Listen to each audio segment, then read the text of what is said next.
I used Reddit like it was a stage. I treated every post like a performance designed to pull people in and keep them reacting for as long as possible. I didn't go there to read casually because I was always thinking about what I could write next and how far I could push people before they started questioning things. I learned very quickly that if the story sounded real enough, people wouldn't just read it, but would also feel involved in it. And that involvement turned into comments, messages, and attention that felt very addictive after a while. I wasn't writing fiction in the way people expect, because I built everything to look like something that actually happened. At first, I kept things simple and believable, but over time I noticed that darker stories got stronger reactions, so I started leaning into that direction without thinking too much about the consequences. I mixed small, real details with bigger lies, and that made everything harder to question.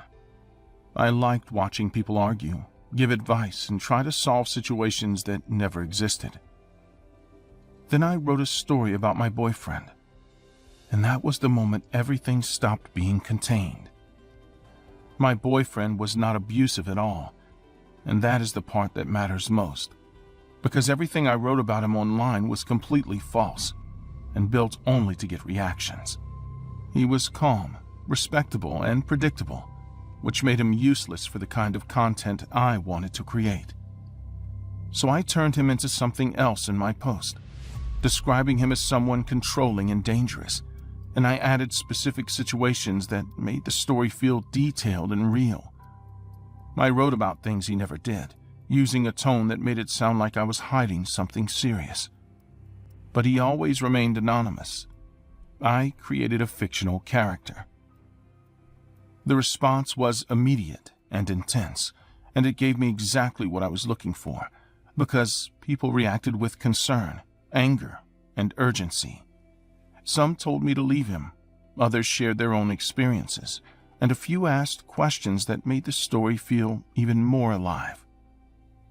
There was one user who stood out more than the others, because he had been following my posts for months and always reacted strongly, but this time, his messages felt different. He kept asking if I was safe, and his tone felt more personal than anything I'd seen before. I ignored him like I ignored everyone else, because responding would break the illusion I had created, and I believed that keeping distance was the best way to stay in control. I was wrong about that. A few days after I posted that story, I started receiving direct messages from him that felt more focused and more serious. When I opened the message from that user, I expected something similar to what he had written before, but what I saw made me stop and read it more than once. He wrote that he had found him, and he didn't explain anything else, which made the message feel heavier than it should have. I tried to dismiss it as someone getting too involved in a story, but I couldn't ignore the way it stayed in my head after I closed the app and tried to move on. I walked around my apartment, checked the time, and kept thinking about what he meant. Later that night, I called my boyfriend because we had plans, and he didn't answer, which was unusual enough to make me call again without waiting. I sent messages and watched my phone, expecting a reply that never came. Before doing anything else, I sat down and listened to the quiet in my apartment. I kept checking my phone, trying to stay calm while my thoughts kept circling the same idea. I opened Reddit again, and there was another message from him, waiting for me. "He won't hurt you ever again." I read it slowly, then again trying to understand if this was still part of the same situation I thought I controlled, or if something had already gone too far. I stayed awake that entire night, moving between my phone and the door. I kept calling him, checking his accounts and refreshing everything without seeing any change. Then finally, someone knocked on my door. I checked through the peephole and saw nothing, which made me wait there longer than I should have, expecting someone to move into view. After a few seconds, I noticed an envelope on the floor outside the door. I opened the door, picked up the envelope, and closed it again quickly, locking it before stepping back. The weight of it felt wrong for something that looked so simple, and that detail stayed in my mind as I opened it. Inside there was a letter and a piece of fabric that I recognized immediately, even though I tried to convince myself I was mistaken. "You're safe now. I saw everything you wrote. He won't ever hurt you again. You're free now." I read the lines carefully, then looked at the fabric again, recognizing the shirt it came from and understanding what that meant before I wanted to accept it. The drive to his place felt disconnected from everything else. I was moving through the city without really seeing it, focused only on the letter and the messages. I kept replaying everything in my head, trying to find a way to make it less real. Before going inside his building, I stood outside for a moment, trying to slow down enough to think clearly about what I was about to find. The place looked normal, and that made everything feel worse. I walked to his door and stopped before knocking, listening for any sound that could tell me he was inside and alive. There was nothing, and that silence felt heavier the longer I stood there. I knocked, waited, then knocked again, and there was no response. I tried the handle and felt it move without resistance. I hesitated before opening the door, knowing that whatever was inside would confirm everything I was trying to deny. When I stepped in, I noticed the smell first, and it made me stop before moving any further into the apartment. I walked slowly, looking around, trying to understand what I was seeing. Then I saw him on the floor, and I understood immediately what had happened, even though part of me refused to accept it. I looked at the wall after that, and the message written there made everything connect in the worst possible way. "You are free." The letters were uneven and messy, and that made them feel more real than anything else in the room. The police arrived and took control of the situation, moving through the apartment and asking questions. They kept me in one place while they worked, and I answered what I could. When they asked about the letter, I showed it to them, and they read it carefully before asking if I knew who sent it. I said no because I didn't know who he was beyond a username and a pattern of messages. Before answering their next question, I looked at my phone and saw another message from the same account, which made me hesitate before opening it while they were still in the room. "I did what you couldn't. You don't have to be afraid anymore. I'm watching, in case he comes back." I showed them the messages after that, because hiding them didn't make sense anymore, and I realized that I'd already lost control long before this moment. When they asked why someone would believe something like that, I explained what I had been doing online, and I could see the shift in their expressions as they understood how the story connected to what had happened. They never found him, and that's the part that stays with me, because it means he's still out there, somewhere, and I have no way of knowing what he's thinking or what he might do next.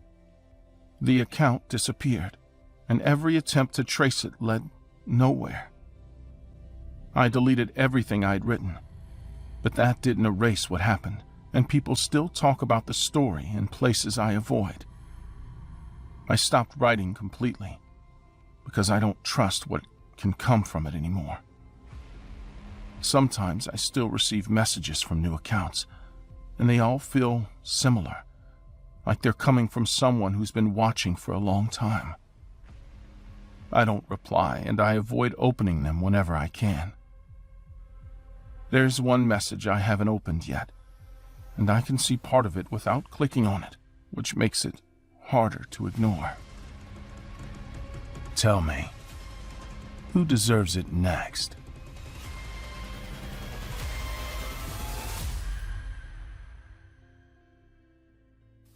You want to see something real?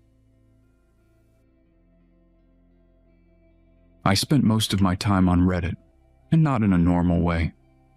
I was there to mess with people and get reactions out of them. I had a username that people recognized, and whenever I entered a live stream, it didn't take long before things started to shift, because I knew how to push people without saying anything complicated. I didn't care who was on the other side of the screen, because to me it was just content, just something to pass time, and I treated every stream like a chance to make something happen. If someone looked nervous or unstable, I stayed longer, because those were the streams that could turn into something bigger if the chat pushed hard enough. Other users followed my comments and joined in, and that made everything easier because I didn't have to carry the whole thing alone. It became a pattern where I would start something and others would build on it, and before long, the stream would be completely out of control. I never thought about what happened after I closed the tab, because for me, everything ended when I left, and that made it easy to keep doing the same thing every day without thinking twice. That night I found a stream with almost no viewers, and the title looked rushed, like the person didn't plan it, which usually meant they were already in a bad place before going live. The guy on camera looked disorganized, like he couldn't hold a thought for more than a few seconds, and he kept stopping mid-sentence as if he forgot what he was trying to say. The lighting was low and uneven, and his face was the only clear thing when he leaned closer to the screen, which made it easier to see how unstable he looked. He kept trying to explain something, but nothing came out clearly, and the silence in the chat made it obvious that people were waiting for something to happen. A few users started typing, some asking if he was okay, but that never lasts long because it only takes one person to change the tone completely. I watched for a moment without typing, trying to understand how far gone he was, and it didn't take long to see that he was exactly the kind of person that could break under pressure. Before I typed anything, he leaned forward and started talking faster, like he was trying to fix what he already messed up, and the chat stayed quiet just long enough to build that awkward pause where everyone waits for someone to say something. That was when I stepped in. I wrote, "This doesn't make any sense. Why are you even live right now? Say something clear for once." The reaction was immediate, and other users started repeating the same tone, which shifted the entire mood of the stream within seconds. He read the comments out loud, and when he reached mine, he stopped talking and stared at the screen longer than before, which made it clear he was taking it personally even if he tried to act like he wasn't affected. His voice changed when he answered, and he forced a calm tone that didn't hold for long. "I'm just trying to talk."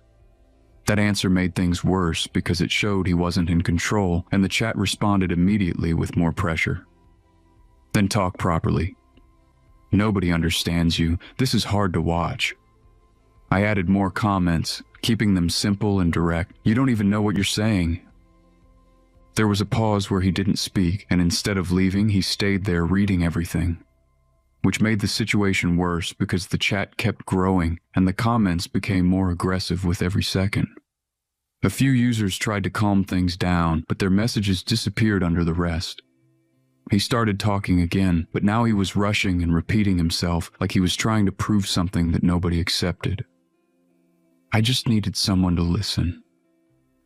That line didn't help him, and instead, it triggered more comments. "We are listening, and this is bad. You wanted attention, and now you have it. Keep going. This is getting interesting." Before anything escalated further, he leaned back and went quiet again, and the way he stared at the screen changed, because now he wasn't reacting. He was absorbing everything in a way that made it clear he was getting overwhelmed. When he stood up and left the frame for a moment, the chat slowed down because people were waiting to see what he would do next, and when he came back, he was holding something that changed the tone instantly. It was a knife. The chat exploded, but the reactions were mixed because some users started telling him to stop, while others kept pushing like it was still part of the same joke. I didn't change my tone because I didn't believe he was serious. "You're not going to do anything. Put it down and stop acting." He looked directly at the screen, and this time his expression was focused in a way that made a few people hesitate. "You think I won't?" His voice sounded different, but the chat didn't slow down. "Do it then. Stop wasting time. This is fake." I added another comment. "You just want attention." There was a pause where he stood still holding the knife, and the way he read the chat made it clear he was taking in every message. When he spoke again, he wasn't explaining anything. He was responding. I tried to talk, and you turned it into this. Some users started telling him to calm down, but others pushed harder. Nobody forced you to go live. If you mean it, then prove it before the next moment. He adjusted the camera so more of the room was visible, and that movement made it clear he wanted people to see everything. He stepped closer and raised the knife slightly, and his breathing changed enough to show he was losing control. You want to see something real? He didn't move right away, and that pause stretched longer than expected, which made the chat unstable because people started typing faster and more aggressively. Some told him to stop, but others kept pushing, and the mix of reactions made everything worse. Then he dragged the blade across his arm, but it wasn't enough, and he looked at it like he expected something different. The chat reacted instantly. That's nothing, you're faking it, go deeper, I typed again. That didn't count. He nodded slightly, like he agreed, and then he adjusted his grip and did it again with more force. His reaction changed this time, and he pulled back quickly, but the camera caught everything clearly. Some users started to panic and told him to stop, but others kept pushing, and the chat became chaotic. Stop now, this is serious. Keep going, don't stop. Show us you mean it, before the next action. He leaned closer to the camera, and his expression looked fixed, like he had already decided what he was going to do. Watch closely. He repositioned the knife and didn't hesitate this time. What happened next was not controlled because he started the motion and struggled midway, like his body resisted, but he forced it anyway. The chair moved and hit the wall, and the camera shifted slightly but didn't hide what was happening. The chat kept moving, and even when people realized it was real, the messages didn't stop, and everything became unreadable. The stream didn't end immediately, and the camera stayed on while showing part of the floor and desk, and the chat kept updating with messages that shifted from jokes to confusion and panic. Some users asked if it was real, while others kept reacting like it was still part of the same performance. I didn't type anything after that, and I just stared at the screen while trying to process what I'd seen. But I kept telling myself it wasn't real, because that felt easier than accepting it. After a while, the stream cut without warning and the screen went blank, which made everything feel worse because there was no clear ending. I stayed there for a long time without moving, and I didn't open another tab or check anything else because I didn't know what to do with what I had just seen. When I finally closed the laptop, I tried to move on like I always did. I went to sleep without checking anything else, and I avoided thinking about it by telling myself it was staged. A few days later, I searched for it again because the doubt didn't go away, and I needed to confirm whether it was real. After some digging, I found an article that matched everything. The name was real, the location was real, and it confirmed that he went live and died during the stream, and there were screenshots of the chat. My comments were there. Before opening Reddit again, I hesitated longer than usual because I didn't know what I would find. When I finally opened it, I scrolled until I found a live stream with no title and no viewers. Before clicking, I stared at it longer than expected, and something about it didn't feel right, but I clicked anyway. The screen was completely black and there was no sound, but the chat was visible. Then a message appeared. "You're still watching?" I didn't respond. Another message appeared. Those were the messages I'd written in the chat. The screen flickered and a face appeared for a moment before disappearing, and even though it wasn't clear, I recognized it. The chat updated again. I closed the laptop, but my phone lit up seconds later with the same stream still running, and the chat kept updating even though I wasn't typing. Wherever you are, please forgive me and stop tormenting me like this.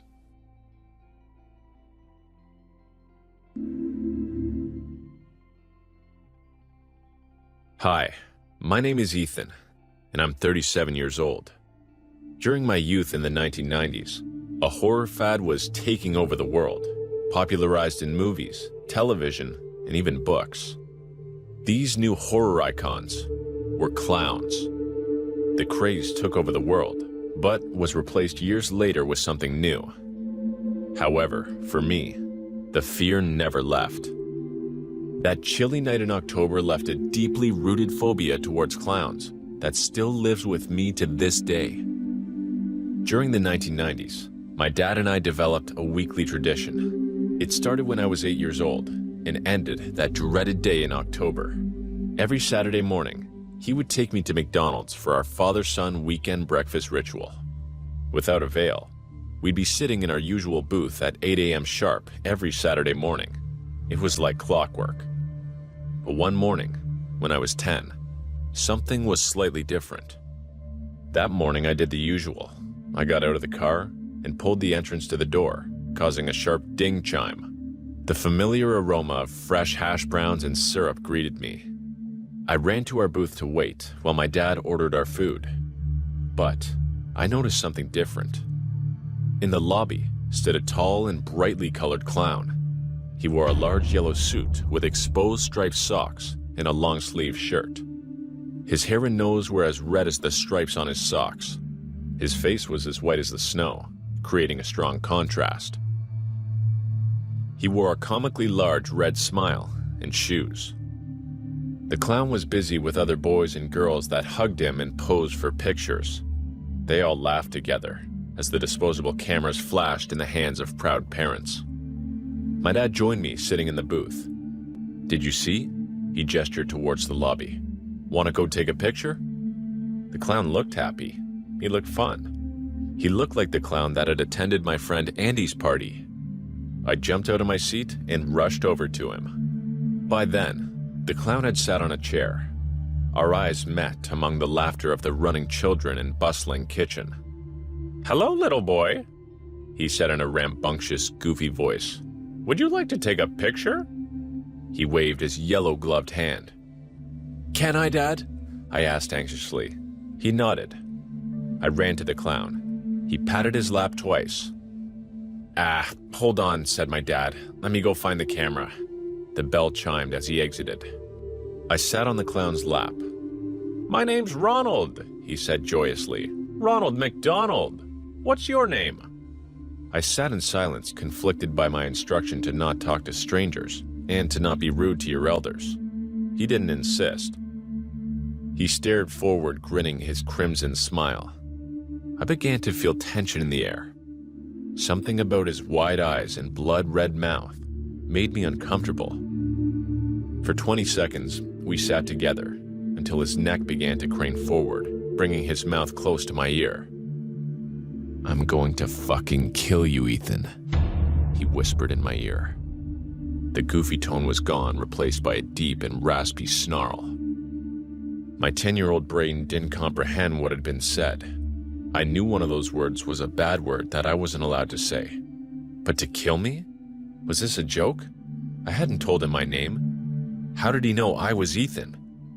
A familiar ding announced my dad's arrival, and seconds later, a flash illuminated my nervous smile. "Okay, bye," I said anxiously. He stared at me and walked away, blank smile and wide-eyed. By that evening, any discomfort about the interaction had washed off me. I ran up my stairs after dinner to play some video games before bed. At 10 p.m., just as I was getting into bed, a click came through my window. I ignored it. A second one came. I approached the window, and just then, the third rock came and hit the glass. I stared down. He was there. On my front lawn, that clown that called himself Ronald stood. He waved his yellow wave with one hand and curled his index finger on his other hand, gesturing me to come down. "Do you want to play, Ethan?" he snarled. The shock of his voice made me fall back on the ground, but when I got up and looked out, he was gone. The following week I entered my classroom, and my stomach plummeted when I saw him standing next to Mr. Scott in front of the class. They discussed that Ronald was visiting to raise awareness for a certain charity. He smiled and talked in his goofy voice. I found it odd he was alone in attendance, but pushed the thought away. On my way out of class, he stared me down and waved. Bye, Ethan. That weekend, my family went to dinner at McDonald's. Driving into the parking lot, I began to get nervous. I was anxious, but to my relief, Ronald was nowhere to be seen. We sat in our usual booth as the tension began to ease up inside me. Just as our food was being served, I jumped from my seat and headed to the bathroom to wash my hands. I scrubbed, rinsed, and I dried my hands, my stomach aching in hunger, when something hit my shoe. I recoiled in fear. It was a roll of toilet paper. It had slid from under a stall. A voice came from inside the stall. "Excuse me, do you think I can get some help?" The voice sounded like an elderly man. "My TP ran away." He chuckled. I slowly kicked the toilet paper closer to the stall when a hand grabbed my ankle from the open space under the stall. I writhed in pain, the nails digging deep in my skin.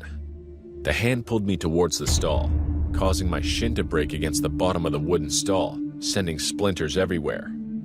My body fell with the pain, flat on the ground, and I began to be pulled underneath the bottom of the stall. It was Ronald. He crouched in the stall, makeup smeared with blood, and pulled me in. "I told you I would fucking kill you," he growled. My screams of agony coming to a halt, I looked down at my shin that had struck the wood and saw the bottom of the leg bent perpendicular to the rest of it. The clown pulled out a knife and struck me in the arm, somehow making the unbearable pain worse. Just then, the bathroom door burst open as I heard my dad screaming my name. But everything began to go dark.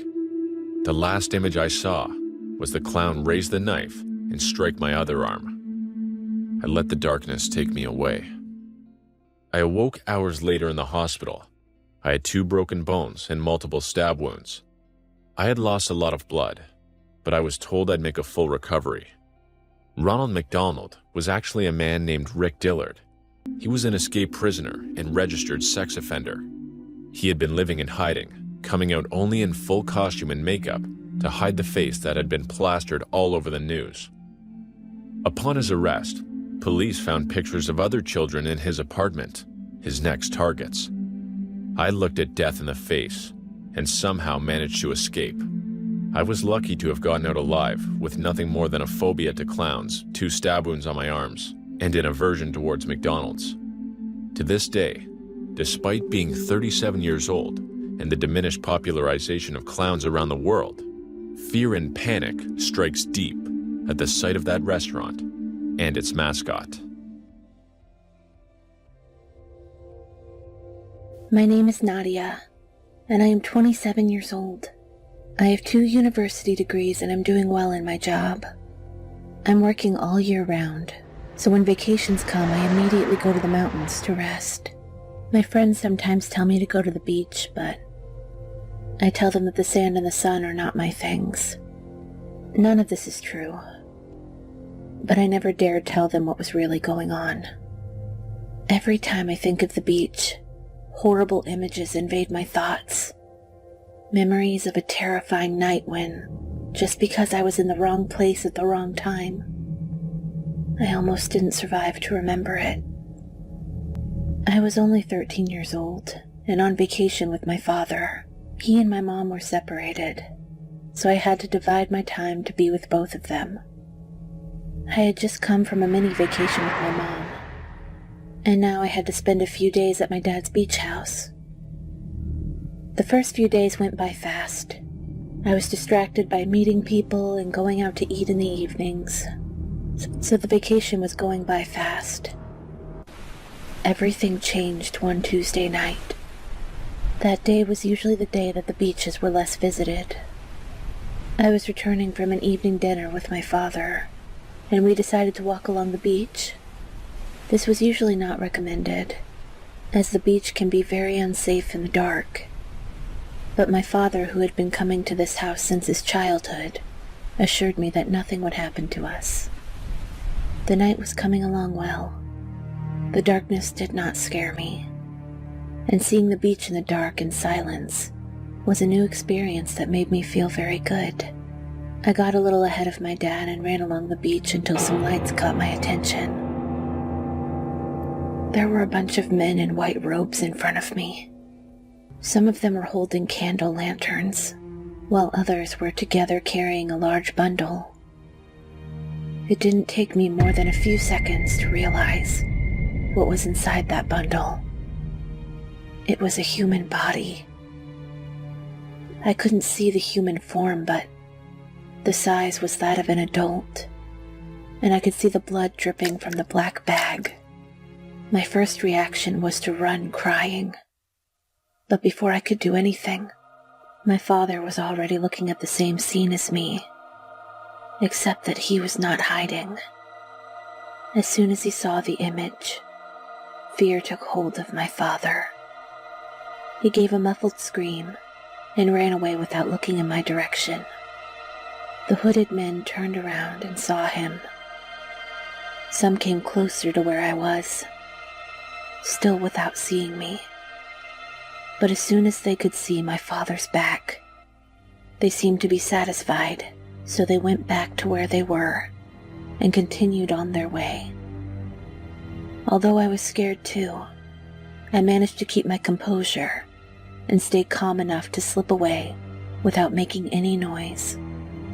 When I arrived at the beach house, he was already packing all his things in desperation, immediately asking me to do the same. I went to my room to put all of my stuff away. Luckily, I brought very little luggage, so I was done pretty quickly. I heard a strange noise coming from outside, so I left my bags under the bed and peeked out the window.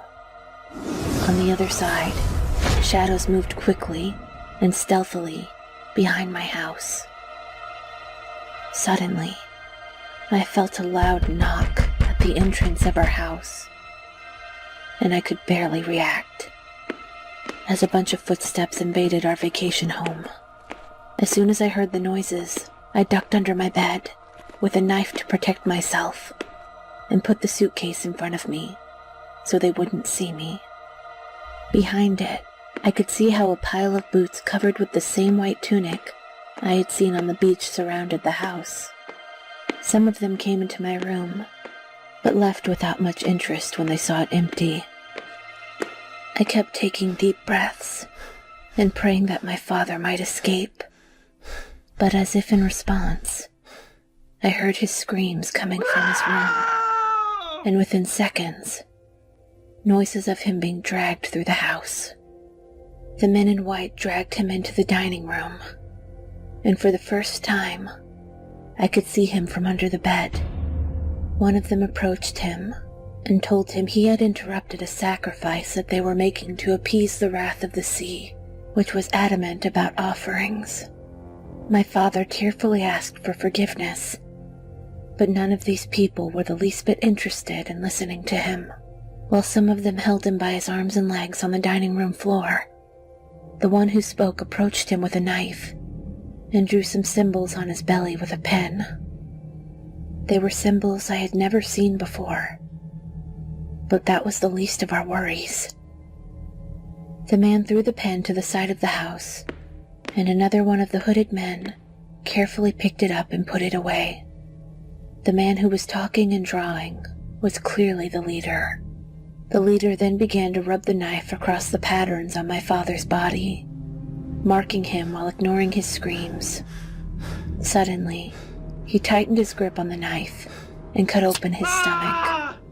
He was still alive, so in complete panic, I could see not only the knife being plunged into him, but all his guts being pulled out and stuffed into black bags. His screams of pain choked as he lost consciousness. These men did not care whether he was alive or not. They simply removed his organs with precision, very violently and quickly, but with surgical precision. You could tell that they had already done it several times and had practice, not to mention that they were completely desensitized to human life.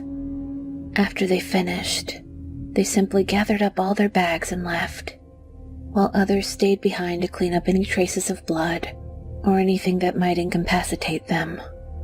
After several minutes, the last men were leaving. I didn't know how to react.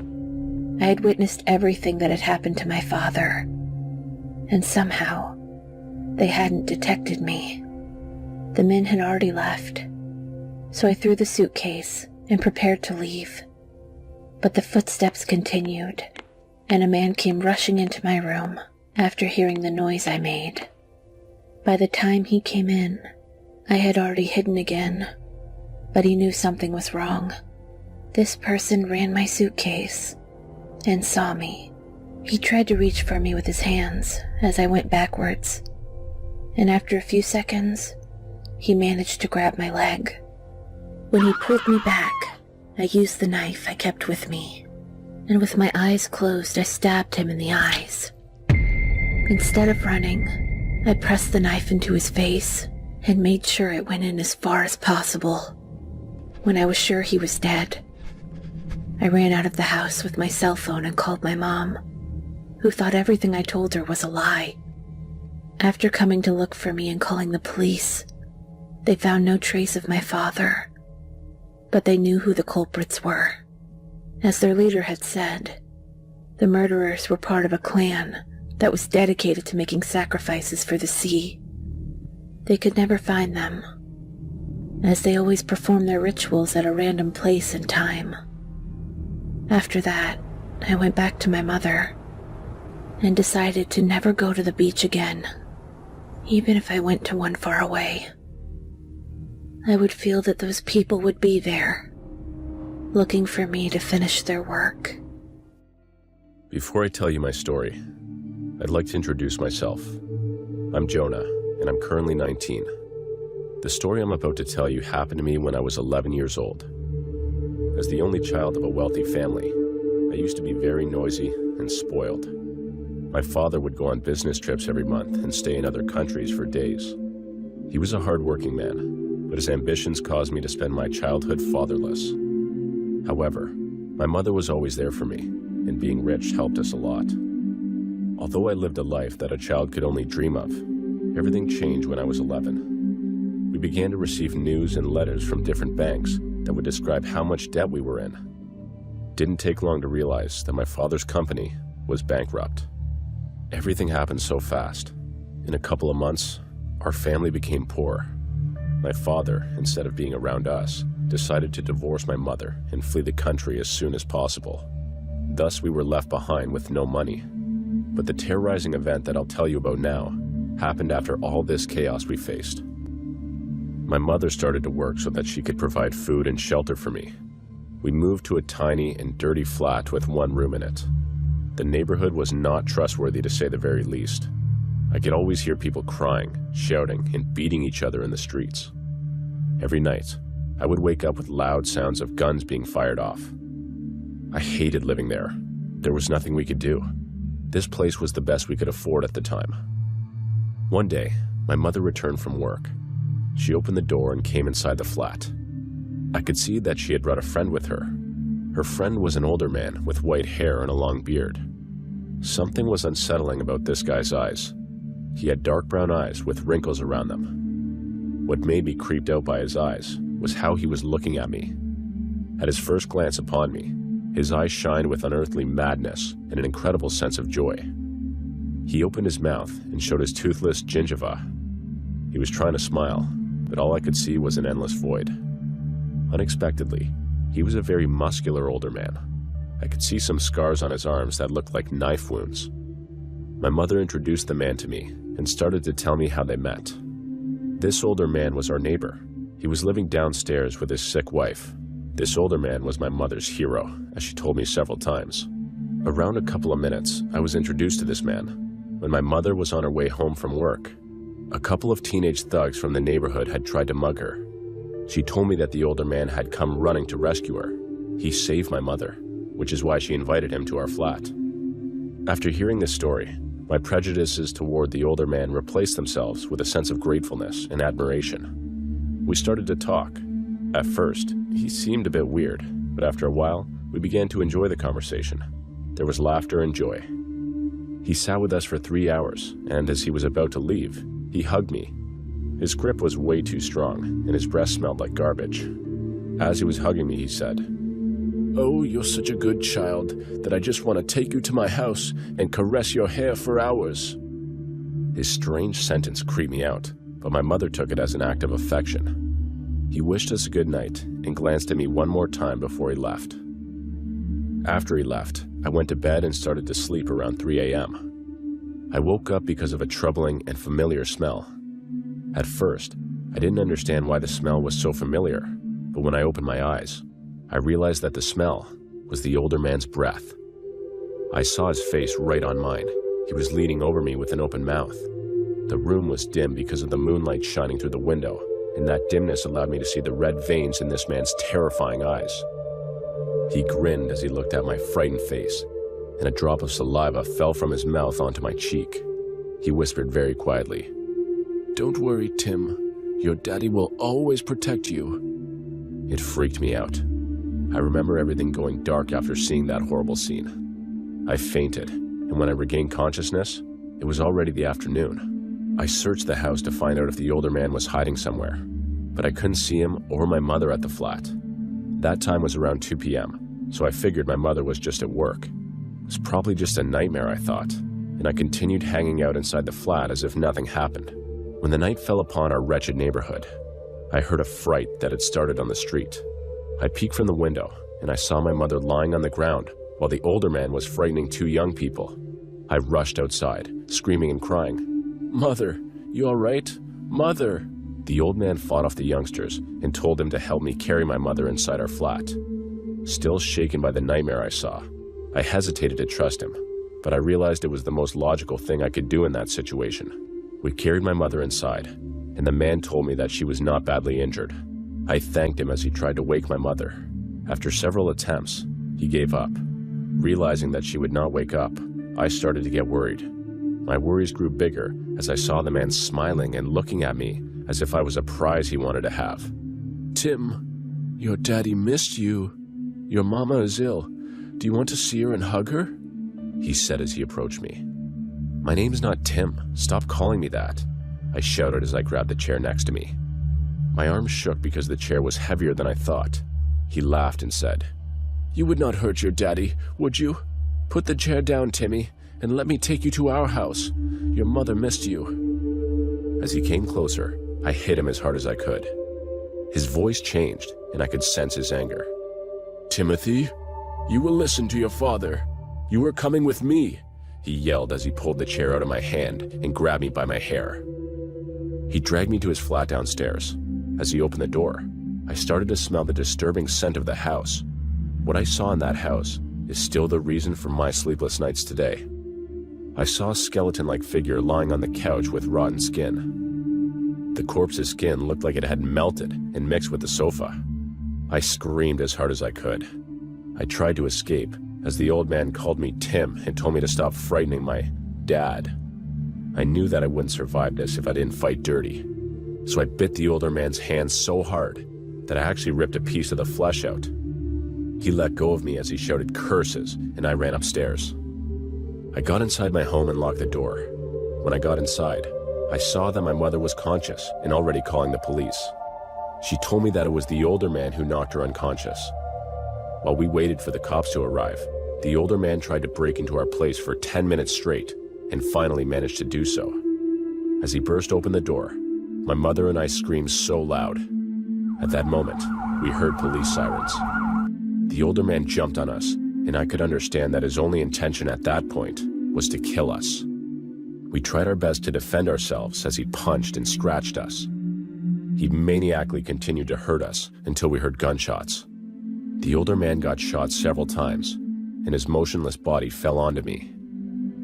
After that incident happened, the police told us about the older man. He was a mentally unstable man who had lost his child 15 years ago. His son, Timothy, was my age when he died. The older man and his wife were going through depression after losing their only child. Upon searching the house, the police identified the corpse on the couch as the older man's wife. They told me that after his wife died, the man lost his sanity and tried to recreate his family. He was most probably planning to keep me locked up in his flat and pretend like I was his son, little Tim. To this day, I still don't know how to react to all of this. But in my dreams, I see little Tim looking at me through the mirror and smiling with purple lips. My name is Alan. I'm 29 years old, and I work in customer service in a call center. My job is to make sure that all the customers have internet signal, since they call us every time it fails. I'll be honest, the signal my company sells is terrible, so we get a lot of calls every day. When I started working here 2 years ago, I didn't care about the days off or the hours. I just needed the money.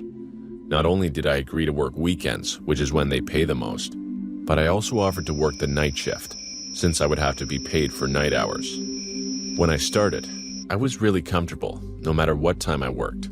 I knew that a lot of people would call in to complain, but obviously, there would be fewer people on the night shift.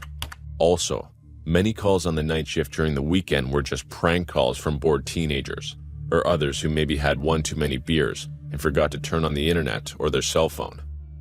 All in all, I was having a good time. I was having a lot of fun in the job. Everything was going perfectly, until one day ruined everything. We usually leave at 11 p.m., and since it was a Friday, I couldn't wait to leave. But a few minutes before the scheduled time, the computer phone rang. On the other side of the phone was an elderly man. In these cases, we can't hang up the phone until the consultation is over, so I couldn't leave. That phone call lasted more than half an hour, and I was just furious inside. By the time I finished shutting down the system, the lights were already out and my colleagues had already left. I left my office with total indifference, even somewhat content that I was finally leaving, when I noticed a strange smell. It was like a burning smell, but there was no smoke. Normally I would investigate for the source of the smell, but I immediately sensed that something was wrong. Aside from the smell, I felt a pressure all over my body. Something in the atmosphere was wrong. My body started to feel weak, as if something was making me sick little by little. The only thing I knew was that I wanted to get out of there as soon as possible. I couldn't stay in that place a minute longer. I walked through the company's warehouse road to the elevator that led to the parking lot, but something caught my attention halfway through. The elevator was open, and its lights were on. I thought that surely someone had called it and suddenly opted for the stairs, but this idea quickly disappeared as I approached a little closer. A strange figure inside the elevator peered out of the corner, just staring at me. The man could not hide his whole body, but still, he did not give up and watched me as if I did not see him. He was naked and clearly had some mental deficiency, so I made the safest decision and headed for the warehouse's employee's office. I wasn't sure if there was any of them left, but they usually stay a few minutes longer, and I needed someone to accompany me to the parking lot. But halfway through, a light caught my attention. The smell that was making me sick before became much stronger. Even though I was scared of that man in the elevator, at no time could I stop thinking the atmosphere was becoming more and more oppressive. It was like being trapped inside a nightmare that was consuming me second by second. My whole body was screaming for me to immediately get away from that source of light. But I really had nowhere to go. And to be honest, my brain rejected those unjustified sensations that my body was feeling, just to understand what was making me feel so bad. As I looked out, I could see about 10 people, 3 of whom I recognized as warehouse employees. They were dressed very exaggeratedly and were dancing and laughing in front of the decapitated head of a chicken. At the side, 2 men were naked, with drawings all over their bodies. They stared at each other, touching their faces and imitating their movements as if they were different sides of the same mirror. When I saw this, fear took over my body and my blood froze.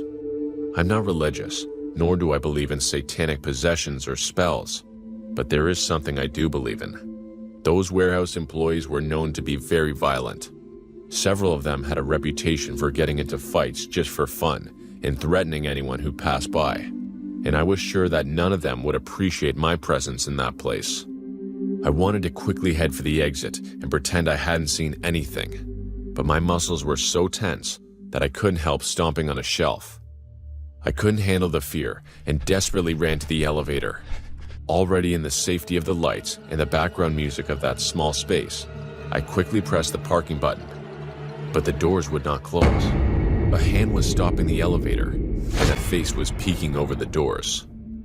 To my absolute petrification, the person from before, a middle-aged, ill-groomed man, was standing in front of me, just staring blankly at my face. Before I could react, he began to spit on me while laughing out loud. My only reaction was to curl up on the floor and scream my lungs out. I felt pain in all my articulations, and my eyes hurt from pressing them so hard. I was at the mercy of whatever happened to me. Suddenly, the laughter abruptly stopped and changed to screams, while the maniac began to kick the side of the elevator full of hatred and violence. In an act of bravery, I jumped for the button that closed the door. As the doors closed and my attacker walked away in boredom, I could see in the distance two eyes that I could not distinguish staring at my position. I couldn't make out who it was, but by the light from the elevator, the person certainly saw me. Was it one of the strangers or a member of the warehouse? If it was one of the latter, would they have recognized me? All these questions flooded my thoughts. I just ran to my car and accelerated. After that, nothing was the same. Every workday, I could see the warehouse guys constantly peering through the big window that overlooked our office. I can swear that they watched me much more than the rest of my colleagues, and that sooner or later, they were going to do something to me. But I admit that I was paranoid, and that maybe they didn't pay more attention to me than the rest. Maybe they even always looked at us like that.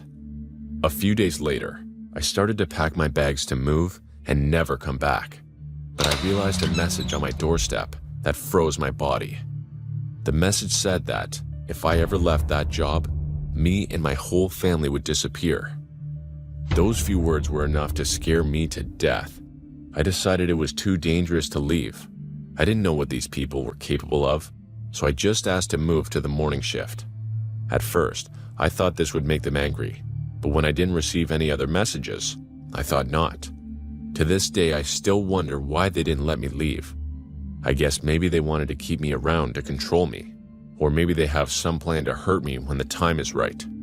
The only thing I know is that the best thing I can do is to stay quiet and not talk about this with anyone, as I don't know if a friendly partner I can tell is really one of them in hiding.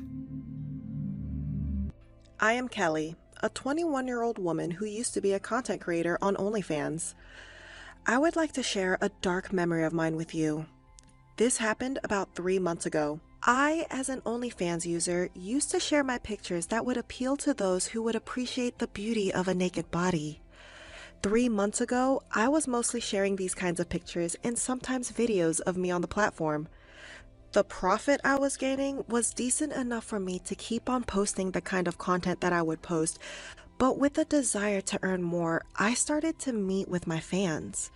The ones that supported me the most financially could spend more to spend a night with me. Of course, as a person who was aware of the dangers of such meetings, I decided to contact a friend of mine. His name was Nick, and he was a very muscular guy who was trained in different martial arts. Before I started to go to these meetings, I made a deal with this friend of mine. Whenever I went to one of my supporters' houses, I would spend 2 hours, and after 2 hours, I would call Nick. If he could not hear from me, he would assume the worst and arrive at the address that I gave him. He was my personal bodyguard, as you can understand. As part of our deal, I would pay 20% of my profit to him. 3 months ago, I received another invitation from one of my OnlyFans supporters. I started a chat with the guy. His name was Robert. He did not seem like the chatty type. He was more into sending pictures of his genitalia. At first, I was not sure to meet him, so I did not respond to his messages. But another text that came from him revealed something marvelous: his financial status. He sent a picture of his bank account, and the amount of money he had in that account was insane. "I can pay you more than you can ever imagine," he texted. The next text was his address. I was charmed to see a fan of mine was so eager to see me. That is why I accepted his offer. I contacted Nick, as usual, sending him the address of Robert and the details such as the time and date of our meeting. He said that he was sick, but he had a friend who would gladly help me. His friend's name was James, and he was a guy he met from the Muay Thai classes he was attending. Nick said that he would send my phone number and the other details to James, and he sent me his phone number. A day later, I got into a cab and went to the address Robert gave me. When I arrived there, I was surprised to see a very mediocre house. I assumed that even though Robert was a rich guy, he was pursuing a humble lifestyle. With hesitation, I knocked on his door. The wooden door opened very slowly with creaking sounds. There stood a young man, dressed sharply, looking more handsome than most of my other fans. He had green eyes and black hair. With a little sincere smile on his face, he hugged me and he said, "Oh, you must be Kelly. Robert is waiting for you in the bedroom." Realizing that this man was not Robert, I was quite disappointed. "Can you show me the bedroom?" I asked the cute gentleman. He leads me to the bedroom on the second floor right away. He opened the door and there laid an older man in his 60s. He had white, thin hair with dozens of wrinkles on his face. His skin resembled a corpse. When he saw me enter the room, his eyes blazed with infernal pleasure. He looked at me as a drop of saliva fell down from his mouth. "Hello, Kelly. I am Robert, your biggest fan," said the old man as he smiled maniacally. I did not want to have intercourse with this man. I turned back, and as I tried to leave the room, the other man pushed me in and closed the door. I tried to open it in a panic, but could not. I could hear him locking the door. I started to scream and cry for help. Robert started to speak. "Look, there is no one that can help you right now. Nobody can hear your screams, and if you try to resist or hurt me, my son will burst into this room and murder you. Let's just have fun, and then you can have your money and leave." What shocked me the most was the fact that the young man who led me to Robert's room was none other than his son. What kind of twisted family was this? Unfortunately, Robert was right, and I had no choice but to let him have his pleasure. I stopped trying to open the door and turned around. As I looked at him with anger, I started to take my clothes off. "That's my girl," he said as he laughed. When I was taking my clothes off, I tried to find my phone and dial James, but I could not find my phone anywhere. Then I understood what happened. Robert's son must have taken it from my pocket when he hugged me. I was really frustrated and feeling hopeless. The only thing I could do was to wait for 2 hours so that James could understand that there was something wrong and come here. I tried my best to stall Robert and gain more time.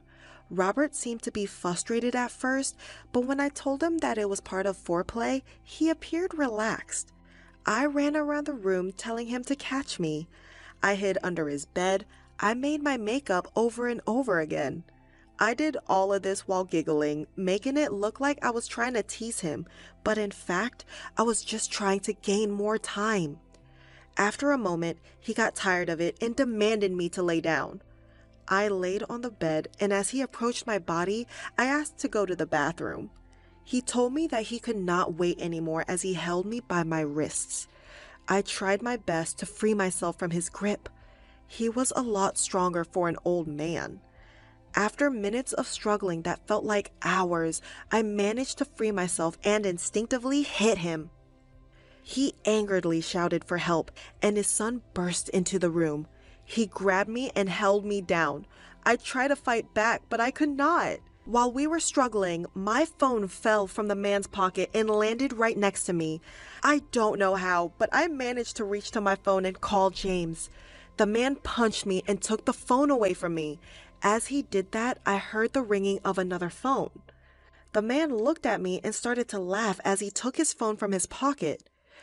I understood the messed up reality of the situation I was in at that moment. The young man who was fighting me was James. He threw my phone away as he continued to laugh and held me down. He pressed his huge hands on my neck. With the feeling of utter betrayal and desperation, I tried to find a way out of this hellish place I was in. At that point, I saw two things. The first thing I saw was the huge window of the room, and the second thing was one of my heels next to me. With the last drain of my strength, I reached for my heel. I grabbed it and shoved it into James' eye. He grunted in pain, and I pushed him off of me. I ran towards the window and jumped through it. The glass shattered as I went through it, and lots of pieces of it cut my body. I escaped that place while bleeding. When I arrived at the house of another friend of mine, I told her what happened. We called the police and gave them every detail. At first, I was hesitant to call Nick, but then I decided to call him and I told him what kind of devilish person James really was. He was as shocked as I was. He told me that he would help me with the investigation process and give every information he had about James to the police. James and Robert were caught by the police yesterday, and it makes me really happy to know that these monsters are going to jail. But what I had to go through left a scar that I must never forget. I stopped using OnlyFans after that incident, as it was a website once I enjoyed using, but now, something I kept having nightmares about. Hi, I'm Simon. I live in an amazing apartment building in downtown Los Angeles. In my building, we like to think of ourselves as family. Recently, the couple who lived across from me just moved out. We were sad to see them go, but you can't beat the upgrade of a house, so we were happy for them. The apartment was only vacant for a week before a new tenant was moving in. I had the day off from work and noticed the new tenant was a very attractive woman. I approached her with a charming smile and held out my hand for her to shake. "You must be the new tenant. I'm Simon. I live across from you." She flashed a charming smile of her own and shook my hand. "I'm Jenny. It's nice to meet you." "Nice to meet you too, Jenny. Do you need some help moving in? I have the day off work and don't have any plans." "Oh, sure. I'd like that. I do have a friend helping me, but we could use extra hands," she said, tucking her brown hair behind her ear. I noticed a blonde girl coming out of the elevator with a dolly of boxes. "And here she is." Jenny beamed. "Simon, this is my friend Nicole. Nicole, this is my neighbor Simon." "Are you two moving in together?" I asked. Nicole shook her head. "Oh, God, no. Jenny and I learned that we can't live together. That's why she's moving here." "I see. Sometimes it just doesn't work out with some people." I shrugged. "All the same, I'm offering to lend a hand." "Sure," Nicole smiled. "Great," I said, and helped them move in some heavy boxes. A few other tenants I know well pitched in and helped. Some of the guys helped me get our furniture in, and we put our bed frame together. It was dinner time by the time we were all done. "Let me buy everyone pizza," Jenny insisted. "All this would have taken Nicole and me days." "You don't have to pay for all our pizza. Let's order some and we'll all pitch in," I told her. We all agreed to help pay for the pizza to feed all of us. "Wow, that's so nice of everyone." Jenny smiled sweetly. "Usually, people just take the offer. We're not that kind of folk around here. Here at the complex, we like to think of ourselves as family," I said proudly. All of the other tenants nodded in agreement. The pizza was ordered, and we all enjoyed it. As the days went by, I found myself thinking about Jenny a lot and really wanted to get to know her. She was so sexy and the sweetest girl. She was one who was easily out of my league, but I had to try anyway. To my surprise, she seemed to show the same interest in me. She seemed lonely since moving in. Before I knew it, a couple of months had gone by, and Jenny and I were hanging out a lot. I noticed Nicole hadn't really come around since she helped her move in. Jenny didn't really have any guests either. Other than myself, she didn't really bother with getting to know the others around here. We were all okay with it, as she was clearly an introvert in a building of extroverted people. It was an unspoken, unanimous decision to let her come around when she wanted. One day, she came into the building hauling a lot of groceries, and I had just come from a run. "Hi, Jenny," I said with a bit of flirtation in my voice. "Hi, Simon." She smiled and struggled to push the elevator button. "Here, let me help you." I said as I pushed the button for her. "Let me take some of those off your hands, too," I offered. "Thank you," she said sweetly and handed a few bags over to me. "Would you like some help putting them away, too?" I asked. She bit her lip, and it was so damn cute. "That would be nice. Thank you, Simon." Shit. The way she said my name was so innocent, and yet it made my blood go straight to my pants. It made me wonder if she did that on purpose. Either way, she got to me. She opened the door to her apartment, and I followed her inside, closing the door with my foot. Her phone chimed, and she set the bags down and pulled it from her purse. Nicole just canceled on me again. She sighed. I frowned a bit, watching her. Canceled? I've been trying to cook dinner for her as an apology. She keeps canceling on me. Jenny frowned. It's none of my business, so you don't have to answer, but what are you apologizing for? I asked. We just had a fight after I moved in. I said some terrible things. We all say things out of anger that we shouldn't. I know, but Nicole is my best friend of 6 years, and I just wanted to say I'm sorry. I guess she's not ready to forgive me. I didn't know what to say or how to comfort her. Well, since you helped me inside, can I cook dinner for you? She asked, batting her lashes ever so slightly. How about I help you cook and we can both enjoy the fruits of the labor? I grinned. She laughed, and I felt my pants tighten. Do you even know how to cook? I'm no Gordon Ramsay, but I can put something in a pan and make it edible. I chuckled. So you'll be on cheese grating and onion chopping duty. She winked. One of these days I'll cook for you and you can see I'm not so bad. But since it's your place and your dinner, your wish is my command. I winked. We made enchiladas that night and enjoyed some wine with our dinner. I must have had enough to give me the courage to kiss her while we sat on the couch chatting.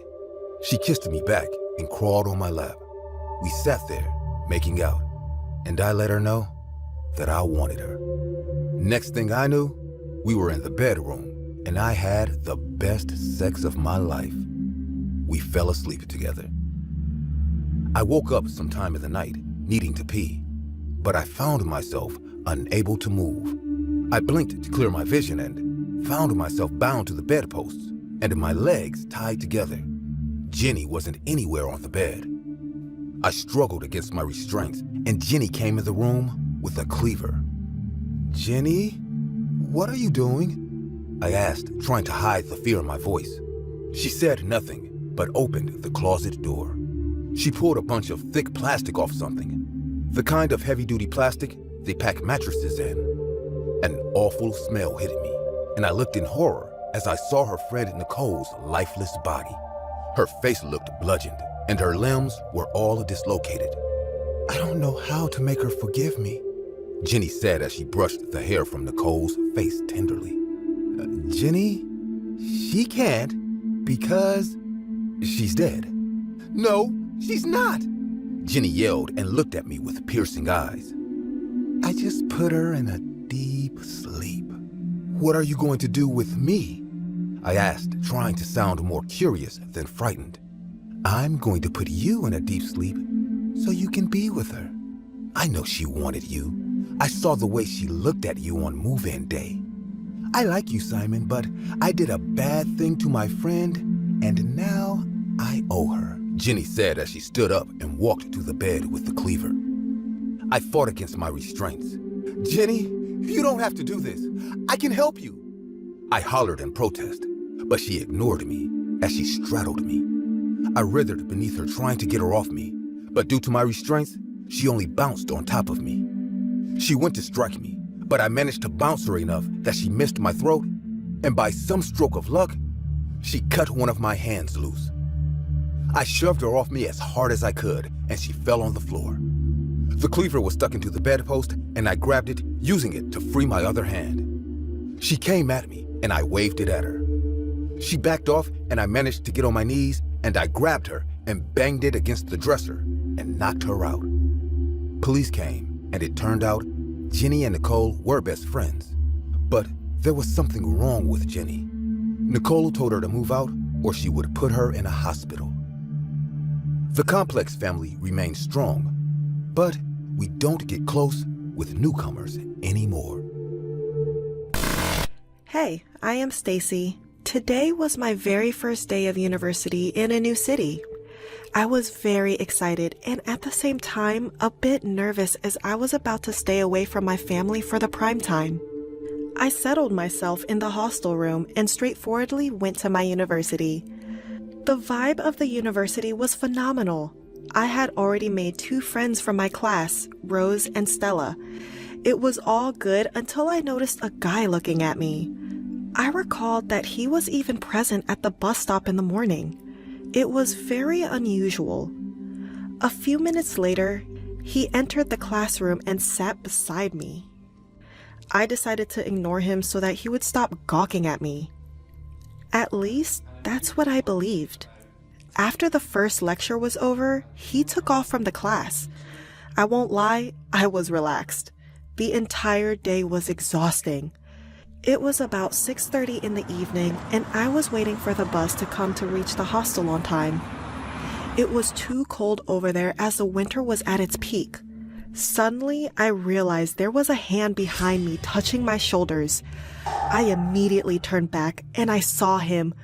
He was standing so close to me that I could feel his smell. He scented as he had not taken a bath in years. Deep dark circles with messy hairs surrounding his eyes. I immediately stepped back and asked him, "What do you want?" He said he was just trying to protect me from this harsh, cold climate. I said, "Thanks, I could take care of myself, so don't worry." His eyes turned red the moment I said this, and I won't lie, chills went down my spine. But unexpectedly, he began to smile and said, "Of course, you could take care of yourself, but the world is too dark. Just be careful." And started coming close to me, but fortunately, the bus arrived precisely at that moment and ran towards the bus. I was eased the minute I entered the bus. After entering my hostel room, I locked it carefully and went to bed. I immediately fell asleep as I was too exhausted. I suddenly woke up at around 1 o'clock in the night. My throat was dry, so I got up and switched on the light to drink water on the table. As soon as I picked up the bottle, my senses flew. I could not believe what I saw. I saw the man in my window looking at me with his hungry eyes from outside of the window. That bottle fell out of my hand, and I wanted to shout very loudly, but I could not cry. It seemed that I had frozen. I worked with great courage and started calling. My shouting caused a stir. That man started trying to break the glass in my window after seeing me screaming. The moment he broke the glass, the police arrived. He tried to escape but wasn't successful. A few days after, the police called me. I learned he was a serial killer and rapist who had already killed 3 girls before me in different cities. It's been a while since then, but still, I get nightmares about that creepy guy. Hi, this is Alex Carson. I'm 45 years old now, and I live with my father, Adam. A horrible incident took place when I was only 27 years old. I started working at a company as an accountant. I was pleased with my father. I loved him very much, and he used to take care of me really well. But for a few years, he started drinking more and more alcohol, and due to his drinking, he got divorced from my mother. She left us. Many years passed after the divorce. I used to go to the office with my friend Ryan, who was the same age as me. He was my best friend. We used to leave for the office on the same bus every day. We used to come home from the office every day at 10 at night. Ryan said, "Come on, Alex, let's go. It's our stop. We gotta get off." "Yeah, man, I'm coming. I know, we're late today. Anyways." My work was going well, but after some time, a horrible incident was going to happen to me, which I had not ever imagined. So one night, when I was returning home, sitting on the bus, I saw a girl. She had boarded the bus at the next stop. She was staring at me continuously. That day, Ryan took off from the office. I looked at the girl and smiled, but the girl didn't give any reaction. She was just silent. kept staring at me. Suddenly, her eyes turned completely pale. When I went towards her to check out, the girl pulled down the window and jumped out from the bus. No, no, somebody help that girl. The crazy thing was that I was screaming for help so loudly, but no one sitting on the bus was taking this matter seriously. Nobody was even saying anything. I reported the incident to the police, but I didn't have a picture of the girl, so the police also didn't get any clues in the matter. After that incident, I was disturbed. Ryan said, "Dude, you maybe had a bad dream, just a long day at work. I wouldn't worry about it anymore, man. Just stay cool." From that day onwards, I was having the strangest dreams. In my dream, I saw a man that brutally killed many people with a knife. I had a lot of office work, and that's why I couldn't concentrate much on any of my work. Similarly, when I returned from the office, a hazardous accident happened to me. A man was sitting in the bus's front seat. He had boarded the bus at the same stop where the girl had boarded. The man looked very creepy and strange. After a while, the man got up and started looking at me strangely. I thought maybe he knew me, but there was nothing like that. Suddenly, the color of his body turned blue and pale. He started breathing heavily. At that time, my body was completely loose, and I was not in a condition to say anything. I was numb and frozen. I saw that the body parts of the man were chopped by themselves, and they fell on the floor of the bus. There was blood everywhere. He fainted. Ryan said, "Hey, what happened, Alex? Open your eyes. You've been lying on this bus for a long time. Dude, it's 9 a.m. the next day. The boss is gonna kill us." "Oh, did you see that? That man?" "Who? The entire bus is empty. There's no one else here except for us two. What happened to you, man? I think you need to see a psychiatrist. I think you're just a little disturbed because of your father, man." "What the hell are you saying, Ryan?" I thought maybe he was right, but even after meeting a psychiatrist, there was no effect. Since my mother left my dad, he continued to drink more and more, due to which he couldn't come to the house sometimes. Sometimes he'd be gone for several days. He even left his job. My dad said, "Son, you don't know its value. It relaxes our mind.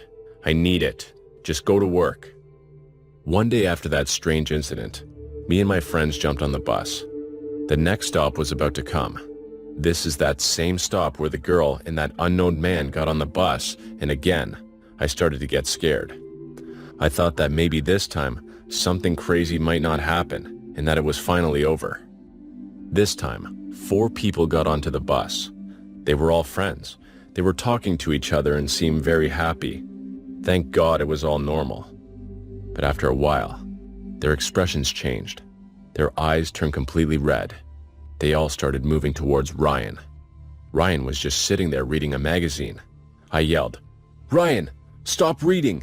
Can't you see them?" "Dude, who?" He couldn't see the spirits.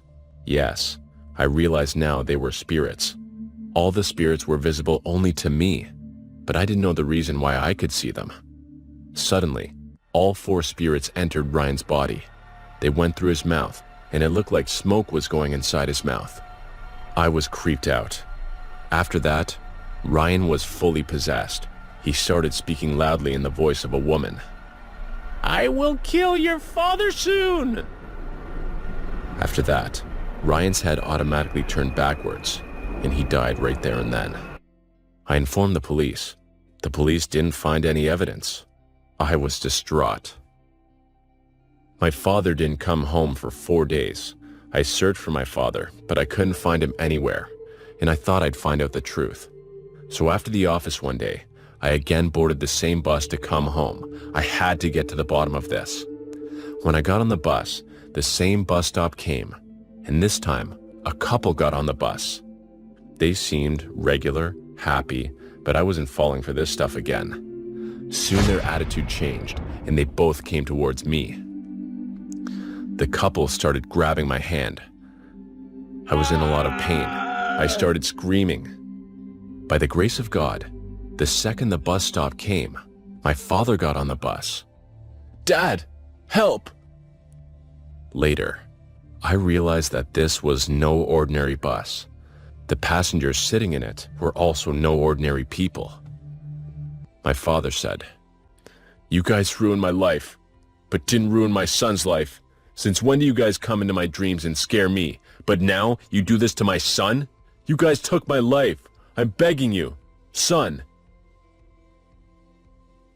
Listen, this is what happened. There was a friend of mine. He was the bus driver.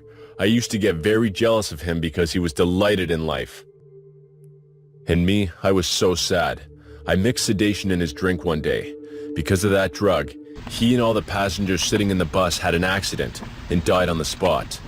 All these souls still haunt me to this day. It's why I can't stop drinking. Suddenly, all the spirits surrounded my father. Before I could say anything, those spirits built a wall and seemed like they just ventured into another world through that wall. The next day, my father's dead body was found in the river near that bus stop. The police never got to know the reason for his death, and from that day onwards, nothing wrong ever happened to me again. Hey, this is Jonathan. I'm 30 years old now. So, this horrible incident took place when I was working at McDonald's. At the time, I was 25. Newton, Ashley, Ellison, and Mark were my staff members. Ellison was married and had one baby boy of 5 years. They were very nice and hardworking people at McDonald's. We were all very good friends of each other and used to work together. But Mark was a little short-tempered. He used to get angry at very little things, but he was good at heart. Everything went well for a long time, but the day was coming soon, which was going to bring darkness into our lives. One day, police arrived at the McDonald's. It was the crime spot. It was dark at the time. There was no light. All the goods in the shop were scattered here, there, and everywhere, and some belongings were totally broken. On seeing it, it seemed to be just a case of a typical robbery.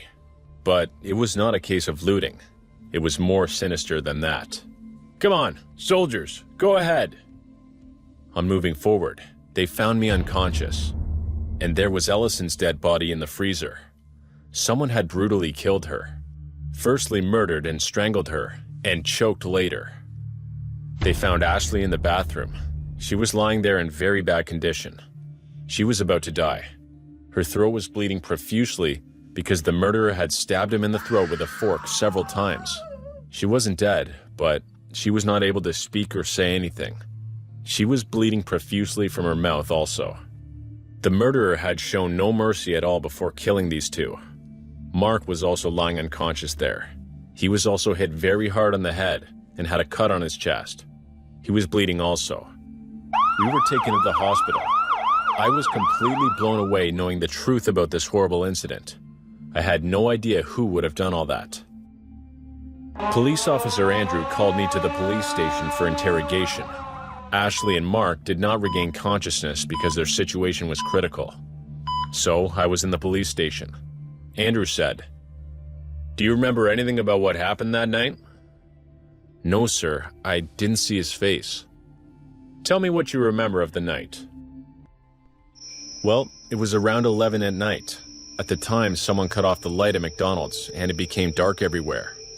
I heard a very loud noise coming from the bathroom, and it was Ashley's. I was worried and turned on the torch and headed towards the bathroom. I opened the bathroom's door. I was shocked and terrified seeing her. Ashley was screaming and suffering in pain. Help, Anthony! Oh my God, Ashley, don't worry. Before I could save her, someone hit me so hard on the head with 2 big glass bottles. I was bleeding and started screaming, and I ran in the same condition to save my life in another room. I was lucky that day that you came on time. Otherwise, I would not have survived, sir." "Okay, thanks. It'll be helpful." "Sir, do you know who's behind all this?" "No, nothing's known yet, but we suspect some people." "Okay, you rest. If you remember anything else, you let us know, okay?" After a few days, Ashley's life could not be saved and she died. Mark, however, regained consciousness. The police interrogated him. But nothing was known from him as to who was behind all that. I saw he had become very weak. A few days passed like that, and nothing was found in the hands of the police.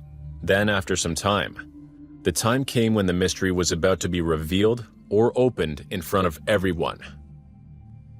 After 1 month, Mark and I started going back to work at McDonald's. The police were suspicious of both of us. That's why they forbade us to go out of the city. But one day, I overheard him talking to a guy on a call in McDonald's. Mark said, "Just once I get a chance, I'll run away with the money. Don't worry, brother." As soon as I heard all these things, I immediately called the police and told them everything. He saw me calling the police and started throttling me. Why are you doing this? Leave me, please." Mark said, "You will tell everything to the police? Huh?" Fortunately, the police arrived and caught him. And the main culprit was Mark. I couldn't believe it. After a few days, he did confess to his crime. Officer Andrews said, "I've got all the evidence against you. We know you loved Ellison. Many people have seen you and her together, so you tell me the whole thing from the start." Mark said, Yes, I did all that. I wanted to be a very rich man since I was a child, but I never could. That's why I did all this, to fulfill the purpose. I lured Ellison into the trap of my love because it was very easy to trap her. She had a child and was a single mother. She even helped me to kill Newton. Newton had come to know about the truth about us. That's why we had to kill him, and she helped me with this. She called him to a secluded place, and we crushed his head with a stone and killed him. She was scared after his death. She was feeling that the police would catch both of us. That's why she was repeatedly threatening me not to do the robbery, or else she'd go to the police and say everything. I tried a lot to convince her, but she was not listening to me at all. One day I had lots of arguments with her. That's why I killed her. I had to do this, otherwise she would have told everything to you all. But how'd you make this big elaborate plan? I had made 2 plans that, if I become successful, then I'll run away with all the money. But I knew very well what to do if the plan did not succeed. I tried to arrange the sleeping pills, but I couldn't. So I found this plan more worthwhile. First, I went to kill Ashley. When I went to kill her, I snatched her phone, but I didn't know that she had 2 phones. She called the police from her other phone, and my game was about to end. That's why I applied another plan. First, I hit my head with a glass and kept it there, with a cut on my hand with a chef knife, and fainted. Thus, my plan could not be successful because of Ashley, and I killed her. I continued to work at McDonald's so that no one would doubt me, but eventually, I was caught because of Jonathan. I hate that guy, seriously. If he hadn't listened to me, I wouldn't be here today. Son, you've committed such a heinous crime. Now, even God can't save you. And now, he's in prison.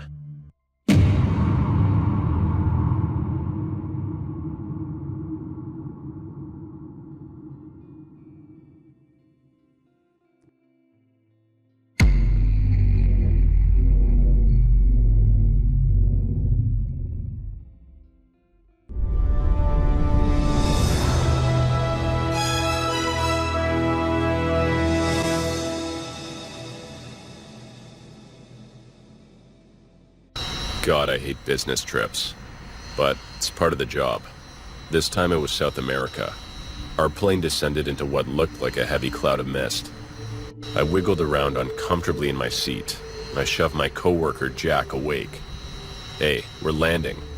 Jack and I were here on business, and it was both our first time in South America.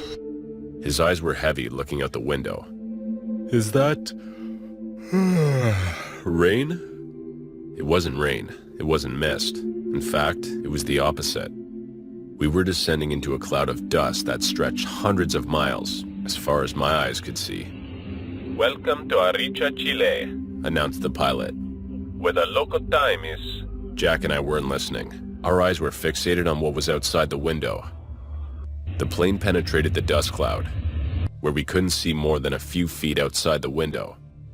I couldn't help but wonder how the pilot could even land in these conditions.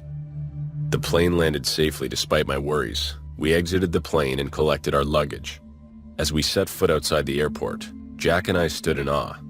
Before us was a busy town. Cars zoomed by, pedestrians hurried, and families walked the streets joyously. However, a thin layer of dust fogged everything, as if a filter was being applied to our scope of vision. Everything looked foggy, and no one seemed to care. We waved a taxi down. "Hey, what are a pair of Americanos doing in Arica?" asked the taxi driver in a cheerfully and friendly tone. "We're here on business," Jack said matter-of-factly. I sat in silence observing the outdoors.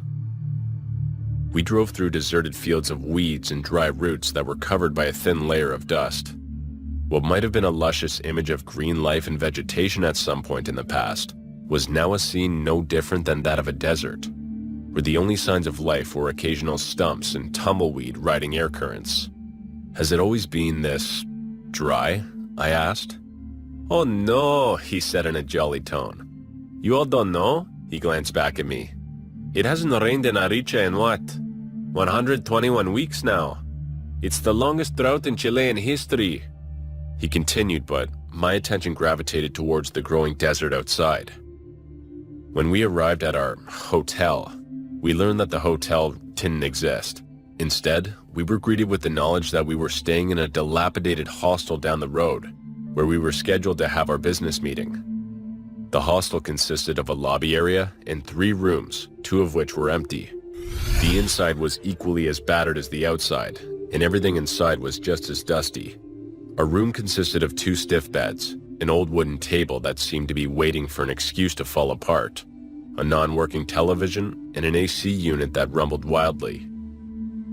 We placed our luggage on the bed, causing it to creak. Just then, I noticed the caretaker of the hostel. A short old lady shining a smirk at me stood at the door. Her smile seemed to extend from ear to ear, exposing cracked yellow teeth. Her eyebrows were raised, as if anticipating something. She stood there, face unmoving. Just her sight made me shiver. I raised my hand slowly and awkwardly in acknowledgement. She stared, expression unchanged for about 45 seconds, and walked away without saying a word. Jack and I unpacked and had perhaps what was the most uncomfortable night's sleep ever. The next morning, we dressed with our best attire that had already collected dust and walked down the street to our business meeting. "Good morning," said the short, balding man as he shook my hand. We stood at the entrance of his office. "Good morning, nice to meet," I said, shaking his hand, but was interrupted mid-sentence. "We're no longer interested in your services," he said shortly. He began to walk back into his office. I stood confused. Jack intervened. "Sir, if we could only have a few minutes of your time—" The man repeated himself sharply. "We are no longer interested in your services. Goodbye." The door shut in our face. Jack and I looked at each other and shrugged. We traveled all this way for this? The sun began to set and we returned to the hostel. "Well, that was a complete and total waste of time," I said to Jack, removing my tie and throwing it on our hostel bed. "Let's catch an early flight tomorrow and get out of this godforsaken place." Yeah, he nodded in agreement, and we began packing our things. Just then, a knock came at the door. That same caretaker stood at the door, wearing the same smirk and elevated eyebrows. "It's time," she croaked. "Huh?" questioned Jack. "It's time," she repeated. "Ma'am," I began in a rather impatient tone. "We don't want—" She interrupted by repeating herself again. Jack, the more patient of the two of us, decided to indulge her. "All right, it's time for what?" he said in a soft tone often used towards the elderly. She led him to the lobby and I continued packing. I placed my last shirt in my suitcase when chanting erupted from the lobby, followed by Jack screaming obscenities. My stomach tensed and I rushed to see what was causing the commotion. The worn-down room that was the lobby was now void of any furniture. Along the walls hung hundreds of small candles, flickering sporadically, illuminating 7 women who stood along the perimeter of the room.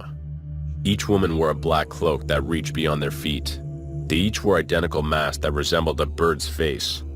It had sharp slits for eyes and a protruding beak. Long, colorful feathers stood on the back of their heads. They chanted in unison. Jack stood at the center of the empty room, 7 pairs of eyes on him. "Good, you're here," said the caretaker, pushing me to the center of the room. As I joined Jack, The 7 masked women spread evenly around the room, covering all exits and room entrances. "For 300 years," began the caretaker in a thundering voice, "Shak, god of rain, has blessed our beautiful village. And for over 300 years, our village has flourished and thrived."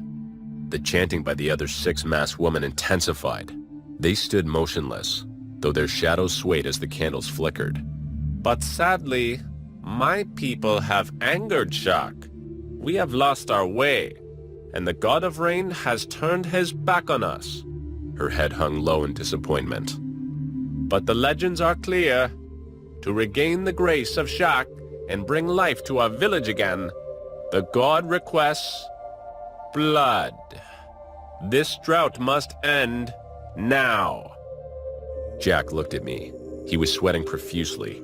"Look, ladies, you have the wrong guys here. We just want to get home, so if you could just excuse us," began Jack, walking toward the exit. As he approached the exit, one of the masked women broke her stillness, summoned a knife from within her robe, and plunged it deep into Jack's upper thigh. He howled in pain, dropping to the ground. Blood began to pour around his body, mixing the layer of dust on the ground, creating a thick and viscous substance. I ran toward him, but 3 of the masked bodies jumped forward, obstructing my path. "You mustn't help him," said the leader monotonously. "He has been chosen by Shak. And now, you must end it," she said flatly. She approached me and presented a large ceremonial dagger. The leather handle was engraved with symbols I couldn't recognize. "Now you must end it," she repeated. The bodies that stood between Jack and me cleared. Jack was laying on the ground, dagger deep in his thigh. The pool of blood had grown into an ocean. He was pale and struggled to keep his eyes open. I stood incapable of comprehending what had occurred in the last few minutes. The candles continued to flicker widely. A stabbing pain in my own arm grounded me back to reality. One of the 7 had stabbed my arm, though softly as if to nudge me forward. I stepped closer to Jack. I can't," I repeated inaudibly. An excruciating pain erupted in my arm. One of the 7 had plunged a knife deep into my shoulder now. "You must." By then, Jack was unconscious. I told myself he was dead from blood loss, but I know that was a lie that I used to convince myself. The 7 tightened the perimeter, forcing me closer to Jack. They now each threatened with a knife in my direction. They were now inches away from my body. The 7 deadly weapons reflected the candlelight and threatened my life. I picked up the ceremonial dagger. I did what I needed to do. The next few hours were a blur. Vague and foggy images remain in my mind of the 7 dragging Jack's body away. What they did with it, I don't know, and I don't want to know. I grabbed my backpack, leaving behind my luggage, and began mindlessly walking to the airport. As I left the hostel, the chanting intensified. I walked and walked for hours on the dusty road. I don't remember arriving to the airport. I don't remember boarding the plane. The one thing I do remember is looking out the airplane window as we departed and seeing flashes of lightning throughout the dark rain clouds that gathered over Aricha. Hi, my name's Carter. It's my birthday today. I know this is a very special day, but I'm remembering a horrible time in my life. On this same day, my birthday, a horrible incident took place in the year of 1997. My 3 friends, Natasha, Jonas, and Tina, were with me. We were all going to our friend Samantha's home. Samantha was our new friend. We met her at an event in England. She was a nice and sweet girl, and she became our close friend really quickly. So one day, Samantha came and told us and invited us to her father's birthday, Mr. Garman. We were happy for her father, and we all at once got ready for her father's birthday. She had come with a large and beautiful car. We all sat in the car and left for the house together. After covering about 10 minutes, we all noticed that Samantha suddenly drove the car in the opposite direction of the location. We all started wondering, so we asked her about it. We had organized a party there, in another location. Hearing these words from her mouth, we all sat calm. When we reached the location, we were totally shocked because that place was nothing but an abandoned hostel. Natasha said, Hey, Samantha, is this the place where you have organized the party? but this place is looking very strange. Samantha got angry and said, Shut up! This place is very close to me. You know nothing, Natasha. After saying that, she kind of started to act normal. Samantha said that her family was very unique, and they always used to plan for some adventurous tasks. That's why she had decided to celebrate her father's birthday in this abandoned hostel. Natasha and I were skeptical about Samantha's behavior, but we ignored it. We didn't really want to spoil the celebration. So when we got there, Samantha took us inside the hostel. We all noticed a very weird and creepy environment there. We saw everything was lying here, there, everywhere, cracked walls and ruined old rooms. Suddenly, we heard a voice. Dum, dum. We turned back and saw the main door had been completely locked. Everyone started screaming for help. And while this happened, we noticed Samantha was not there. I said, Samantha, are you here? Somebody open this door. Stop playing with us. And suddenly, we all smelt a weird gas and all fainted at once. I knew someone let out that gas intentionally. When I woke up, I found myself in a dark room. Later, I came to know that I was trapped completely in that room. I was terrified and wondering what would happen next. I could literally have died from anxiety at that time. After a few seconds, I heard instructions from a microphone, and I came to know that someone was monitoring me the whole time. The man's voice on the mic said that the room is going to be filled with water in 10 minutes, and I had to accomplish a certain task in that given time. At first, I thought it was just a game, but I later realized this was all planned. That voice came again. You have only 10 minutes to get out of this room, or else you will drown here and die. There's a table on your left side. On the table there is a box. This box is made specially for you. Go and open it and get your door keys. Suddenly, the room started filling slowly with water. When I reached the box, I remembered what he had said to me. I was sure that the box, though, was not a normal box. That's why I carefully inserted my hand into the box. When I did, I got a very strong electric shock. I was terrified and didn't even have a second to decide anything that time. My feet were starting to sink. I forcefully entered my hand and suffered the painful electric shock for 1 whole minute. Zzz, zzz, zzz. Never have I felt anything like this. I was screaming in pain. Even thinking about it and remembering that horrible day, I still feel the pain. I was confused, but I only had a few minutes left. By the grace of God, I got the key and escaped from the room. When I got out, I found Tina in the next room. I was in for another shock. Oh my God! I saw that Tina's head was separated from her body. It seemed like someone had brutally slit her throat just a few minutes before. There was blood and sharp old blooded tools everywhere. I was very horrified and frightened. Just seeing that painful scene, I started vomiting and felt dizzy. I'd never seen anything like that in my life, except in the movies. Next, I started looking for Natasha and Jonas. Suddenly, I heard Natasha's screaming voice, which was coming from another room. I slowly went into the room to help her. I saw a man who was wearing a weird pig face mask. He was about to put a hot rod in Natasha's eyes. I at once picked up a sharp knife from the table and stabbed him on the back. "Ah, I'll cut you!" the masked man screamed. Even though I stabbed him, the masked man didn't stop. He was trying to harm us even though he was injured. I struggled hard to snatch the rod, but he was very strong. I was lucky that day. As soon as I got the chance, I pushed him into the walls with great force. I inserted that iron rod in his stomach and pushed the rod several times until he died. We ran away from that room and started looking for Jonas. We couldn't find him anywhere. Wandering here and there for what seemed like a long time, both Natasha and I reached a room where we noticed a lot of newspaper cutting and magazines. Natasha saw her father's picture there.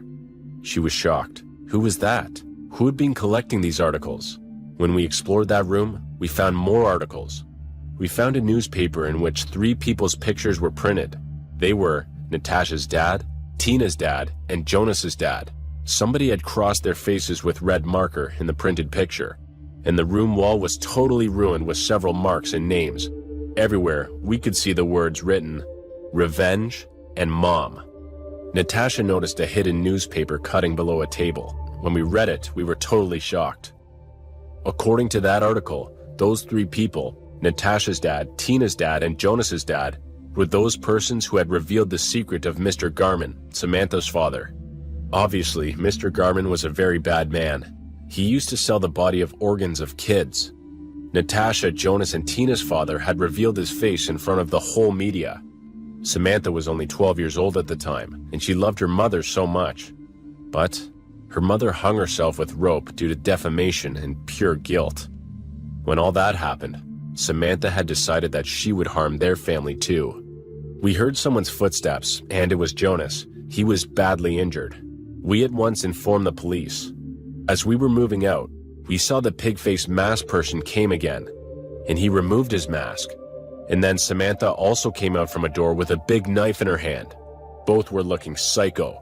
They intended to kill us and were laughing evilly. That man was Mr. Garman. Suddenly, Samantha threw the knife at Jonas, hitting his chest. He fell down and died.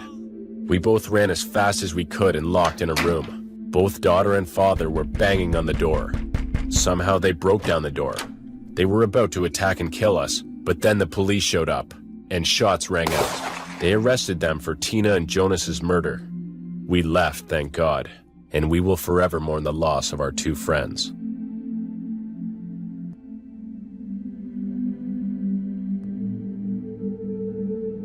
My name is Samantha.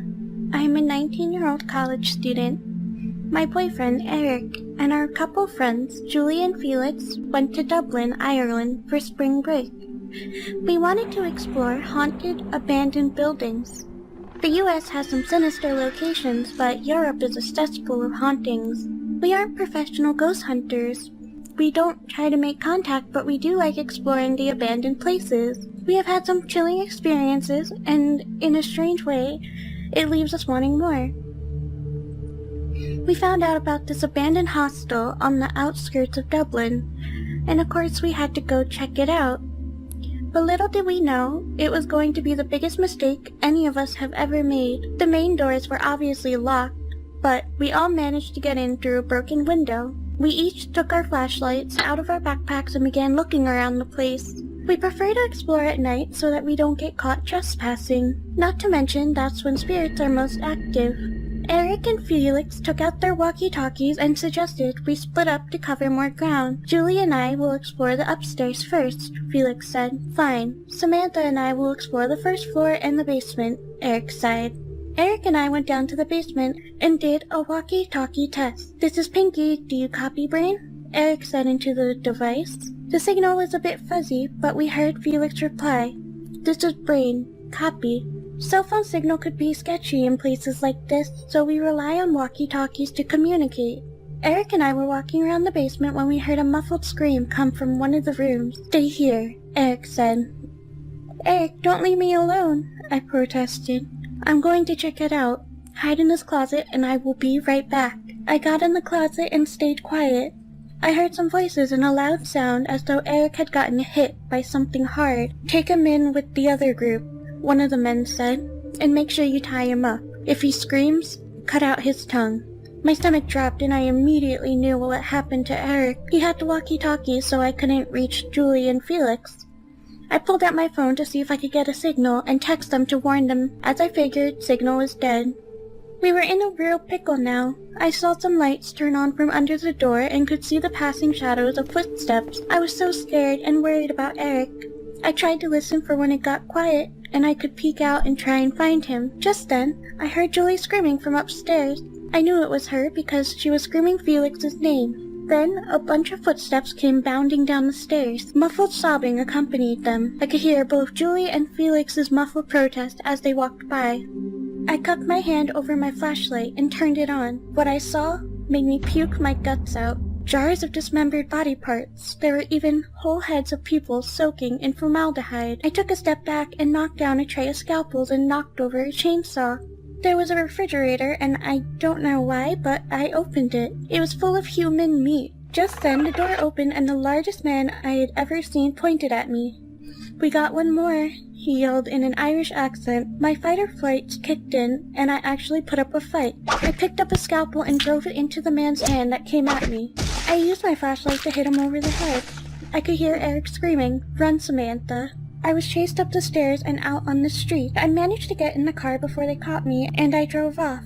I found a safe spot and called the police, who came just in time before they could hurt Eric and our friends. It turned out that the hostel posed as an abandoned building to attract ghost hunters and tourists who want to explore the mysteries of abandoned places.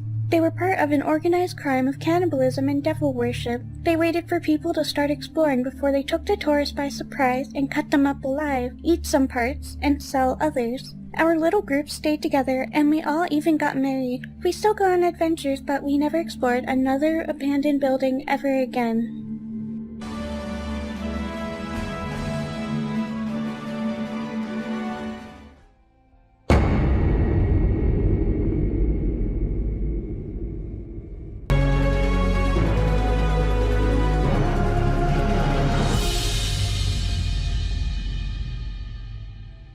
Dating in your 20s is supposed to be exciting. It's the time in your life when you get to figure yourself out. What you want in a partner, what turns you on and off. It's like dating in high school without supervision, because everyone around you considers you an adult. Because we're in a day and age where people's eyes are drawn to their phones like magnets, no one notices who is around them anymore. All my friends had boyfriends, and I was tired of the third wheel status. So, I hopped on Tinder and took my chances. I'm Alyssa, and this was my dating nightmare. I had been on Tinder for a whole 3 days, swiping left, swiping right. I made a few matches, but they were all looking for sex. I should have known better, but I remained optimistic that I would find someone I could connect with. Then there was Daniel. He wasn't someone I was instantly attracted to, but he seemed generally interested in conversing with me instead of asking what my boob size was. For context, I'm a virgin. Call me a prude, but I believe sex should be with the right person and not something you give out like free samples at a grocery store. Chatting with Daniel led to an exchange of numbers, and we texted for another couple of weeks. He wanted to go on a date, but I told him I wanted to know him a little more first. For both our sakes, he was understanding, and after 2 weeks I agreed to a date. I met him at the local Olive Garden, and we smiled at each other as we approached one another. "Wow, you are even more beautiful in person. Your pictures don't do you justice." "Thank you. You are very handsome." "Thank you for your kind words. Should we get something to eat? I'm starving." "Yes, I'm dying for some lasagna." We sat down and had the best conversation. He made me laugh hysterically, and my slight attraction to him grew. After 3 dates, he kissed me. It wasn't my first kiss, but it felt like he put real effort into kissing me, and I loved that. There was something off about him, but I figured it was just my nerves. Daniel became what any girl would consider a dream boyfriend. He treated me with respect, paid for every date we went on. I offered to pay for some, but he refused. He made me laugh, and I was able to join my friends on group dates. We had a few disagreements, and he not once raised his voice at me. I continued to have gnawing feeling in the pit of my stomach about him, but he was so great, I pushed it behind me. All seemed perfect until our 6-month anniversary came up. That's when the pressure to give me to him started happening. We would watch a movie and he would try. His actions seduced me, but I wasn't ready. It didn't feel right. I decided it was time to break up with him. If I couldn't sleep with my boyfriend that I care for, is it the right kind of love? I called him and asked him to meet me at the park.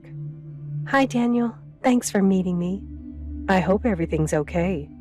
I smiled at him, as though it would soften the blow of why I called him here. "I wish I could say it is, but you're about to be mad at me." He raised his eyebrows with concern. "Why? Did you cheat on me? Is it that damn Don Johnson wannabe that you work with?" "No, I can't be with you anymore." "What? Why? I thought things were going so well." "I'm sorry, Daniel. I don't feel that way about you anymore." "Alyssa, please, let's give this more of a chance." His pleas were starting to create a scene, and I was uncomfortable. For the sake of keeping up appearances, I told Daniel I would, and we could have dinner at my place that night. That night, I picked up some takeout and a bottle of wine for us to enjoy. I hoped to have a calmer conversation. I was a bit worried about being alone with him in my apartment, but I needed to put my foot down and not having people staring at me like some bitch dumping her doting boyfriend. To my surprise, he apologized for his actions earlier, told me how he was just shocked and upset. He let me know how hurt he was, but respected my decision. A couple of months went by, and I started having recurring nightmares about Daniel. I would come home from work, take a long shower, and when I stepped out, Daniel would be over the toilet, vomiting aggressively. He would look up at me, his face would be pale, his eyes sunk in. The smell of rotting flesh would emanate through the bathroom. I screamed at the sight of him and ran out of the bathroom. I run to my room, and Daniel is crawling down the hall like some contortionist, growling like a zombie. Alyssa, why? I loved you. Then he would charge at me and bite into my leg. Then I would wake up in a cold sweat. And then I wake up to the smell of rotting flesh. I get out of bed and go to the closet, where I have Daniel wrapped in plastic and stuffed in a garment bag. Maybe it's time I finally bury him. I didn't intend on poisoning Daniel that night, but he wasn't willing to break up. He begged me to stay with him forever. So, on a whim, I decided to give him what he wanted. He's staying with me, and I don't have to be attached to him. This was, indeed, a win-win. After breaking up with my boyfriend, I tried to find some distraction.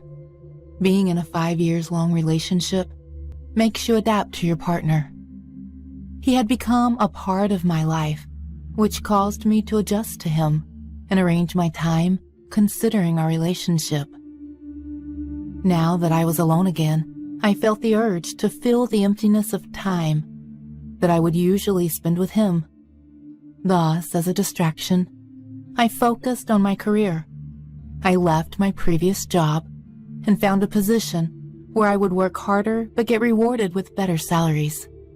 After a couple of months, I realized that I missed the feeling of flirting with someone.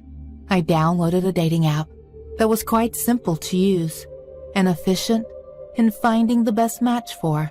At least, that is what I thought back then. I started texting with a guy named Travis.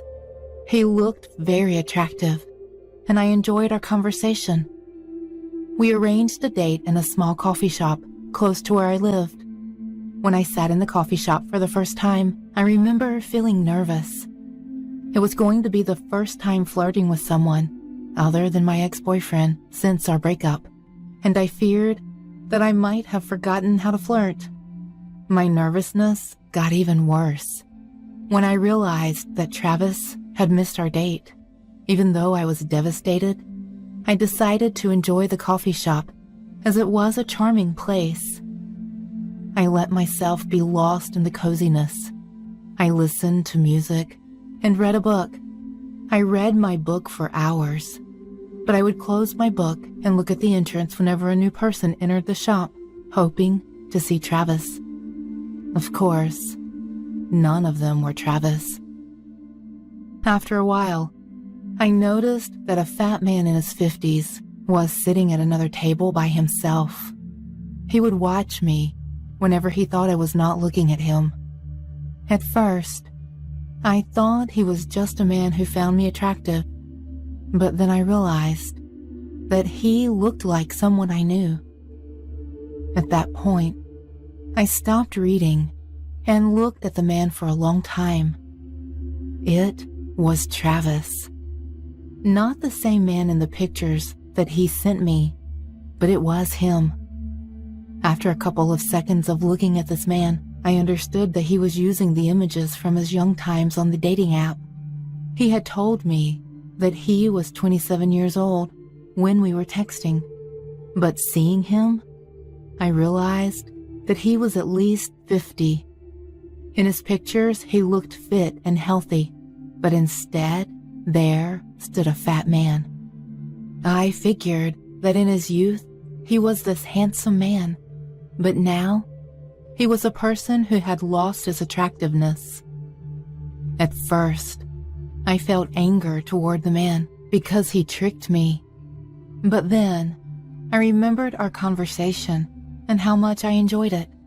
He did not look like what I thought he would look like, but his thoughts were similar to mine.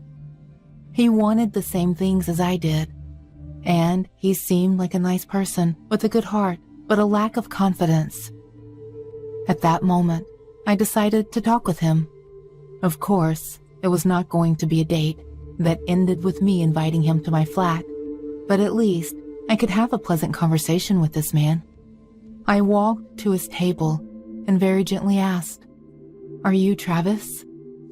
I could see the instant fear in his eyes as I approached him. He was shocked to know that I would be the one who came. He stuttered when he tried to speak, and after confirming that he was Travis, he started to apologize for deceiving me. I pulled a chair and sat with him. After a while, his lack of confidence got restored, and he began to speak more clearly. We started to have a lovely conversation. While we were talking, he would try to flirt with me, but not seeing a positive reaction from me would make him upset and try to change the conversation. As mainly being focused on my career at the time, I started to talk about my job, and after finishing my rather long speech about how much I loved my new job, I asked what his job was. He told me that he had a very important job, but he did not want to talk about it in the coffee shop. He seemed bored of sitting there. That is why I asked him to have a walk with me. With a smile on his face, he said that he was glad to hear this, and he went to pay the bill quickly. When we left the coffee shop, he said that there was a park nearby and asked if I wanted to go there. I was surprised to see him know these places even though he was not living around here. When we went to the park, he started to behave strangely, but I thought he was just nervous because of our little date. I felt sorry for this guy, as his hopes of being in a relationship with me were about to be crushed. He murmured a question very silently. "Do you want to know what I do for a living?" I was intrigued by this question and told him that I would love to know. He was whispering at first, telling me how he was telling other people that he was a code developer, but he was a hacker who would hack into many people's bank accounts and steal their money. He said he would only steal from people who committed a crime and got away with it. Then he said, "I am the good guy here. I steal from sinners, from people that have bad hearts. Being a hacker helps me in other ways as well." He paused for a moment. I could understand whether he thought he should tell me more or not. With a confident smile on his face, he continued, "For example, it helped me to find my true love. You, Fiona, are my true love. I hacked into the system of the app to find my best match. As you can understand, their system is not efficient when finding the love of your life. I hacked into it, and I found you. For our love, I put a lot of effort into this." After that confession of his, a great sense of fear conquered my body. I had to leave. I had to run away from this creep. As I instinctively turned around to run away, he held me by my shoulders and continued his twisted speech. "I found your address. I spent my days walking around this area, trying to find good places for our date. The coffee shop was the first place where we would see each other, and this empty and dark park is the first place that we will make love." He grabbed me and started to drag me into the forest side of the park. I tried to fight back, but he was a massive guy. I felt so hopeless. I started to scream, but he closed my mouth with his hand and said that no one could hear me there.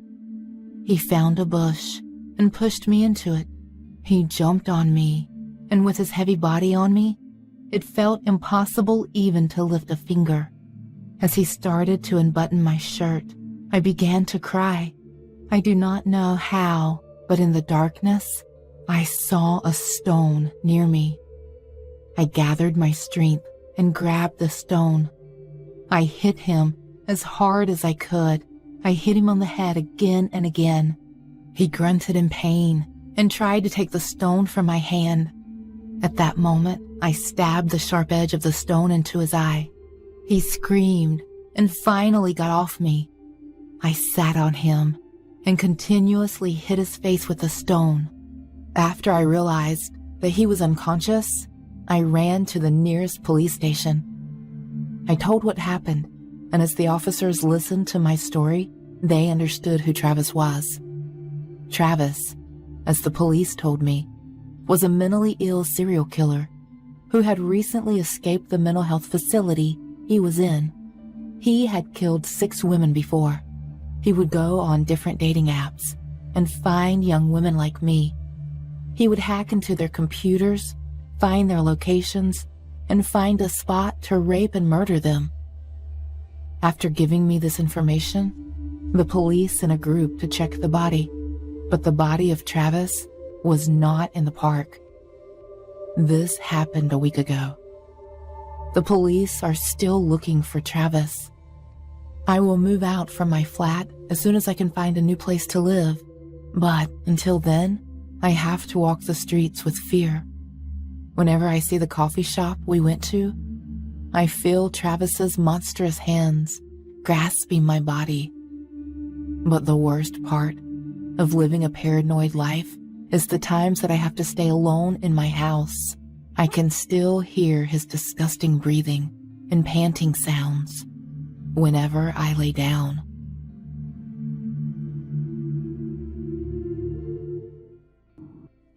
Hello, my name is Anderson. Now I'm 29. Today I'm going to tell you about a terrible story that happened to me when I worked at a huge Walmart. This incident happened to me about 4 years back.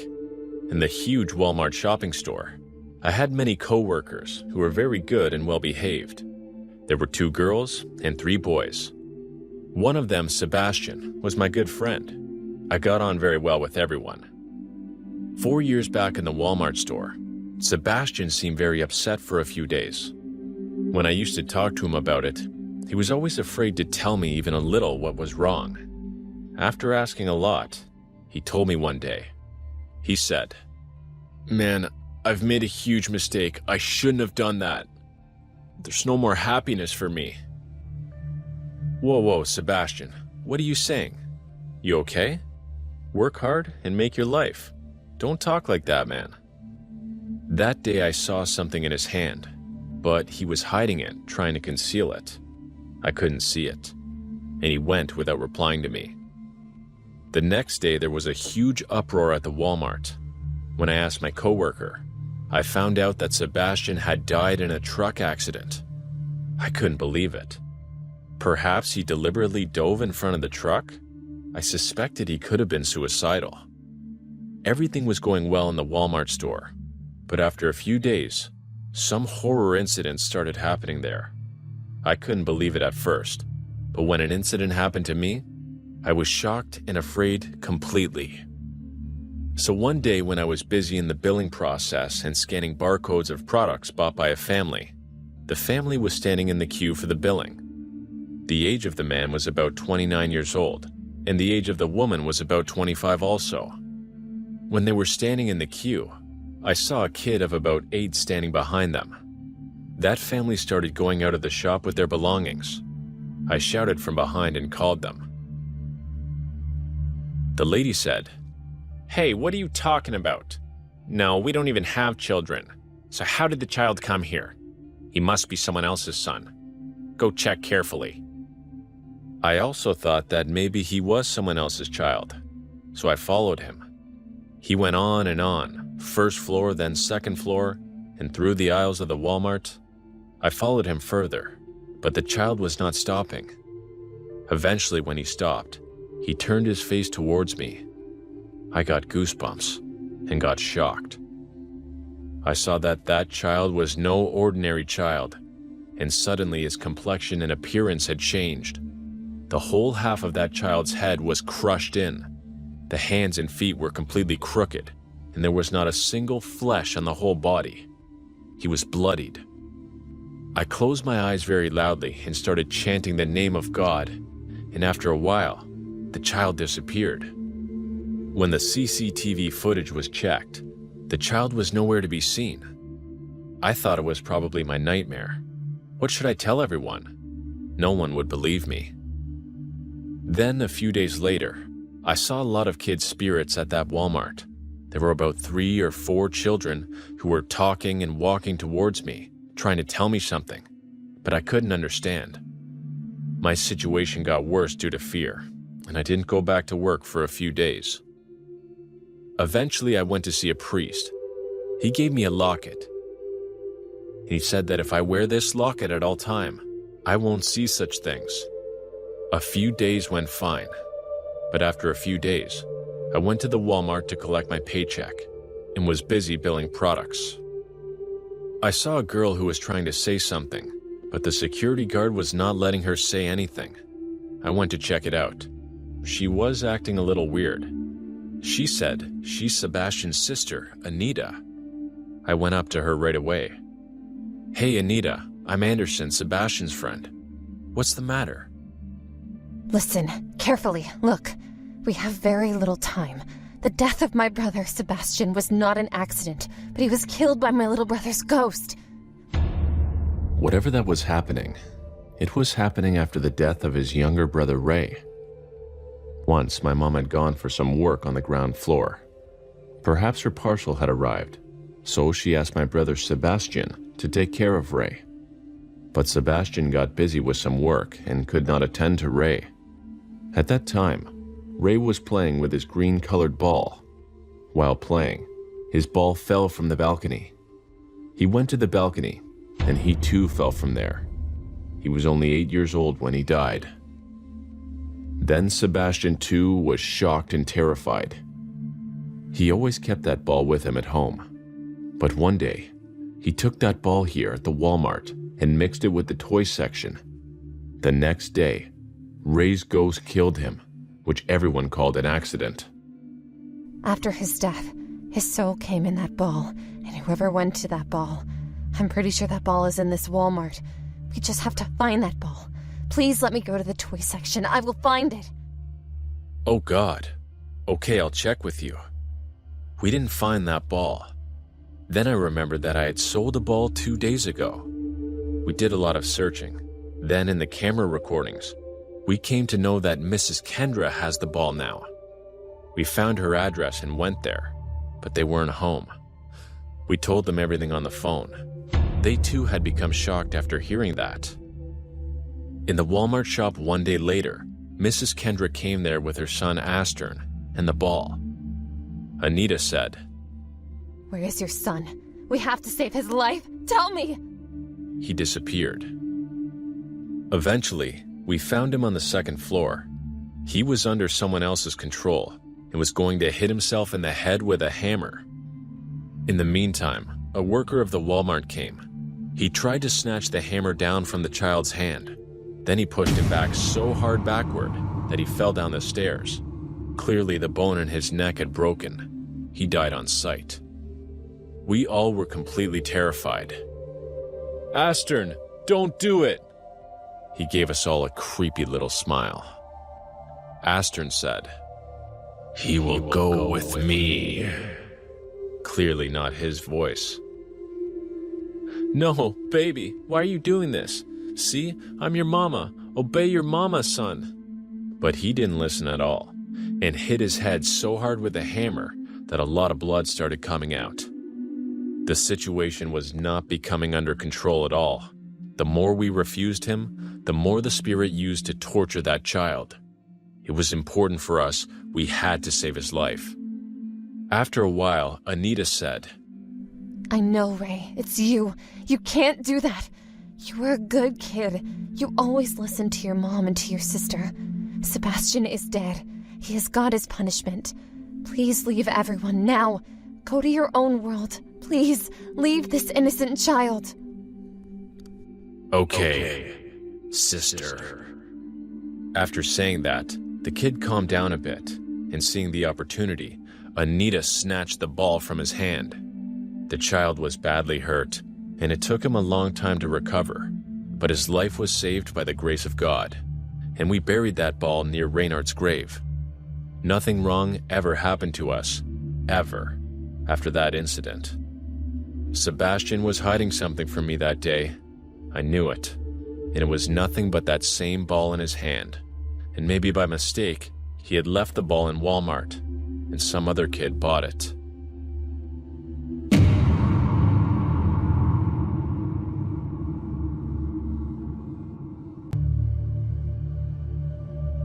I'm writing this story because no one talks about it.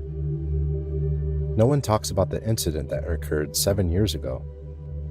The incident that ruined my life, that ruined me forever. I never knew that a simple mistake could cost you so much and could scar the very depths of your existence. No one blamed me for what happened, but I could never shake off the guilt.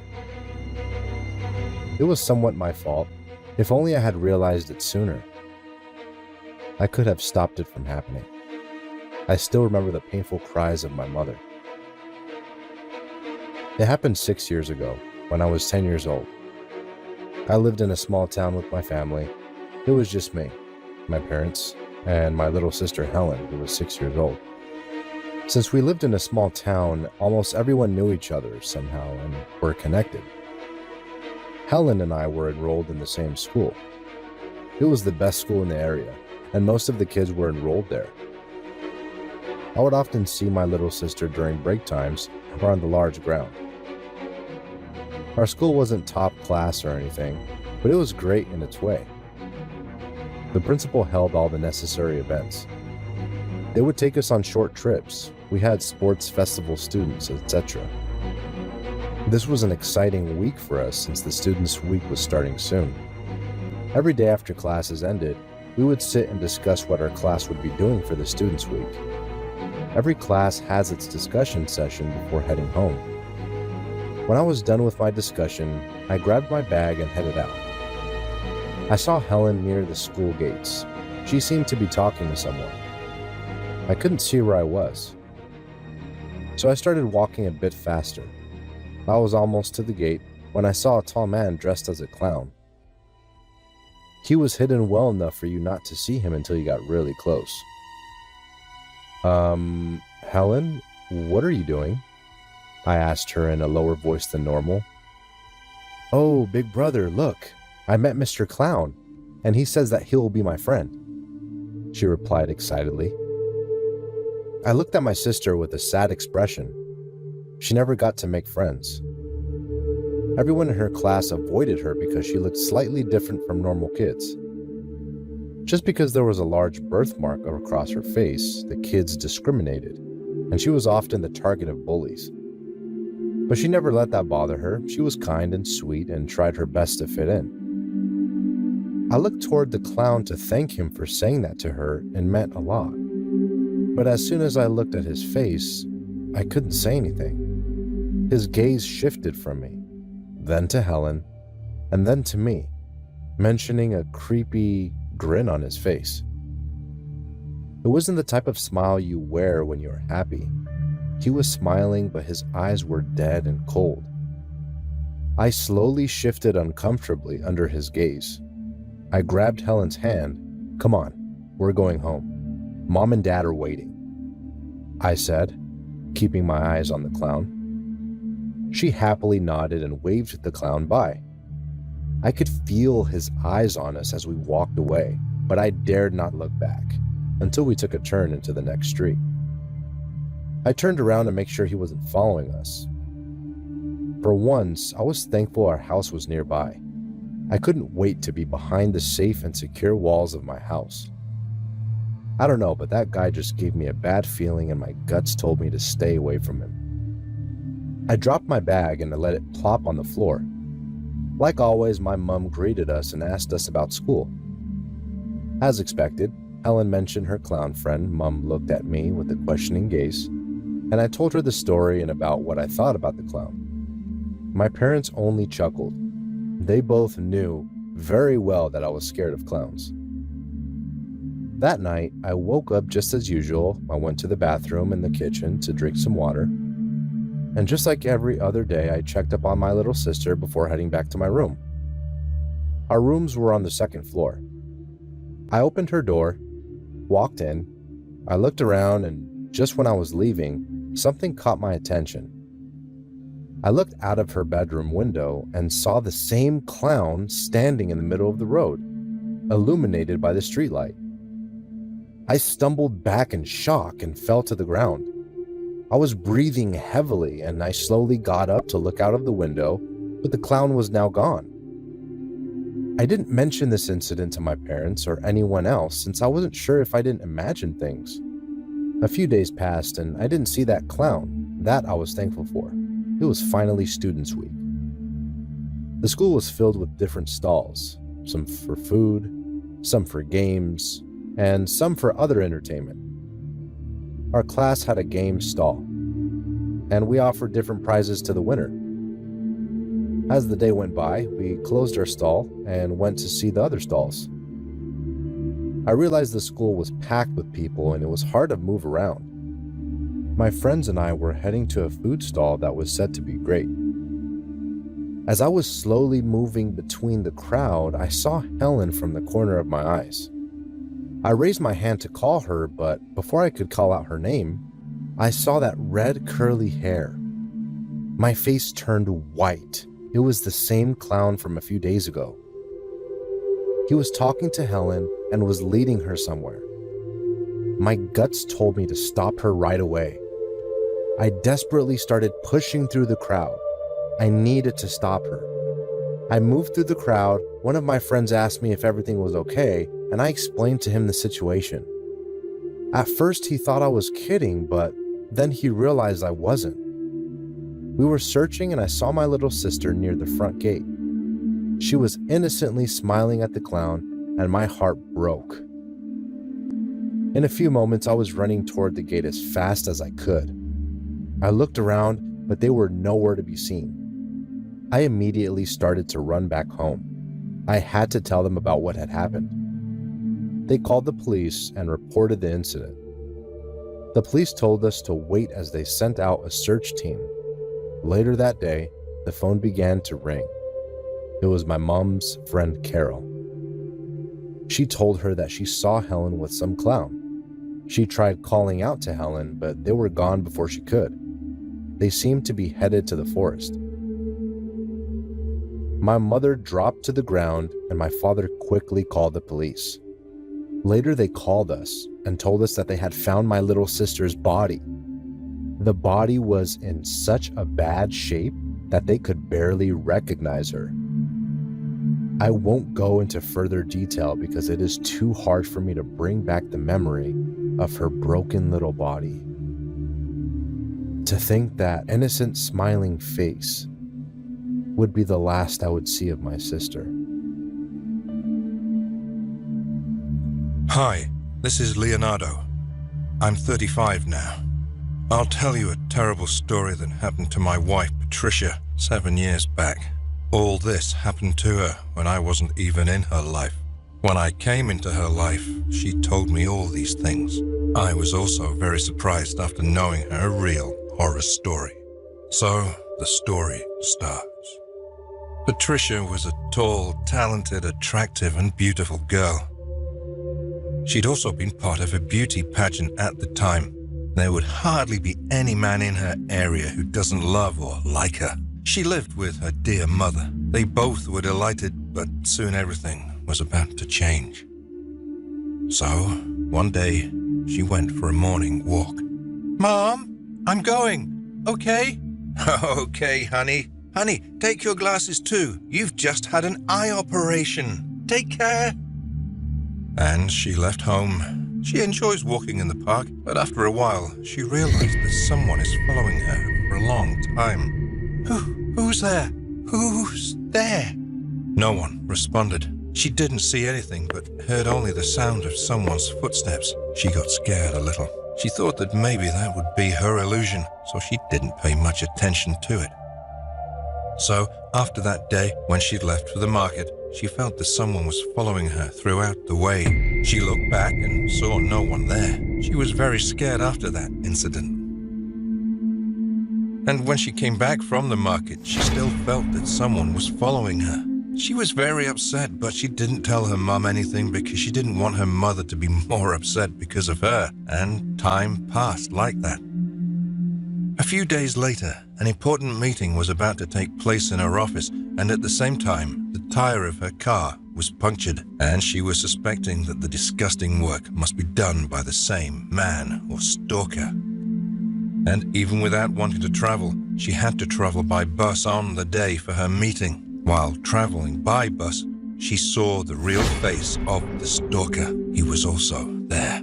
She got utterly scared witnessing the man's face because he didn't look like an ordinary man. His age was about 30 years, maybe. His teeth were yellow and his eyes were completely red. He was wearing torn old clothes that had lots and lots of holes in them. On looking closely, she realized that his clothes were also covered with bloodstains. Seeing that, her condition deteriorated completely. But the man was constantly staring at her, not even blinking at all. It seemed that he was doing that for some purpose. Oh my God! Who's he? Is he going to kill me? The stalker slowly started moving toward her. Fortunately, the bus stopped at the station at the correct time, and she quickly got off the bus, took a sigh of relief. When she looked back to see him, she saw that he was still looking at her, which was creepy and abnormal.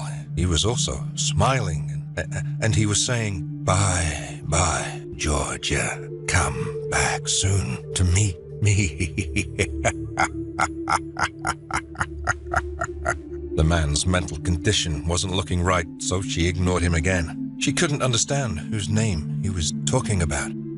She had a cousin named Alex. He'd come to stay in her house for a few days. Patricia had told him everything. He said he would help her if something happened again. So, the next day, she got her car fixed, and the same day was her office holiday. She was sitting by her window and doing her work. She saw a little boy approaching her car and blowing the air out of her car. Then Alex reached to him and talked to him, smilingly. She was shocked. She was sure that it was all done by Alex, but why? It may be a trap for Patricia. Things got even worse when she saw the stalker in front of her house. Mom, come here. He's there. Who? I can't see anyone. Then Alex came over there. The man ran away. Patricia told her mom everything. Now I think he will kill me. We have to call the police right now. You should have told me all this earlier. Why didn't you tell me? Hurry, call the police. Alex? Police inquired about him but couldn't find him for many days. There was no proof against him. She'd taken several days off from the office and didn't go out also, but one day her mom felt very keen to eat ice cream. And she reached the market with Alex and her mom to get some ice cream. They knew that the stalker could come from anywhere. That's why they were also alert, and they planned that they would return home soon. So, when Patricia entered an ice cream shop to get ice cream, all of a sudden the stalker came after her. Alex punched him hard, but the stalker became successful in running away from there. He followed him and caught the stalker on the road. He held the stalker's throat tightly and punched him in the face, then kicked him in the stomach. "I will not leave you today. You annoy her a lot. Tell me, who sent you? Tell me." He started crying. Don't know why. "Georgia, it's me. Oh, please.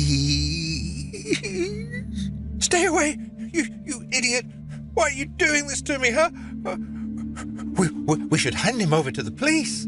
On hearing the police name, the stalker got scared terribly. He was acting weird. Finally, he was caught by the police. When he got caught by the police, the whole truth came out. "Why are you doing this? Why are you following Patricia for so many days? What do you want?" "I had a sister named Georgia. I loved her a lot. One day, when both of us were going on vacation in our car, where we had a vast accident, I lost her. Patricia had an eye operation 1 year ago, and her eyes are my sister's eyes. Patricia had a cornea transplant at the time. I can't bring her back in my life, but I go to see Patricia again and again as my sister. Sister.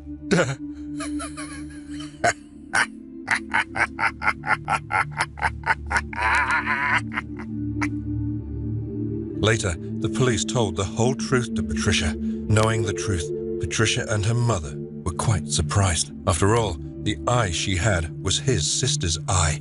For so long it seemed to Patricia that the man wanted to kill her, but that was nothing like it. It hurt her how wrong she was thinking about him. We have tried to find out his complete background. It's been found that he is a victim of depression. His mother had died in his childhood, and there was only one reason for happiness in his life, and that was his sister, and she too had gone away from him. And when he came to know that his sister's eye was transplanted in yours, that's why he wanted to meet you. Patricia was sad about it. My husband, Brendan, contracted a weird disease with a long name I can't remember. It was terrible. His body was rotting from the inside out. Every day was excruciatingly painful, and even though it was curable, the medicine was way more expensive than I could afford. We were living in a small apartment in the cheaper estates. We were living an okay life, like any other couple in our apartment complex. I work nights and do overtime to make up for our bills and the medicines required. It hurts me to watch him physically die. I'm trying so hard and taking every shift I can get to help. One day, I was returning from my night duty as a bartender in uptown New York. It's quite far away from our apartment complex, but the job pays well, and I can drink some free cocktails, so what the heck, why not? I also got my husband's meds refilled from the CVS nearby, and got myself some pizza and OJ.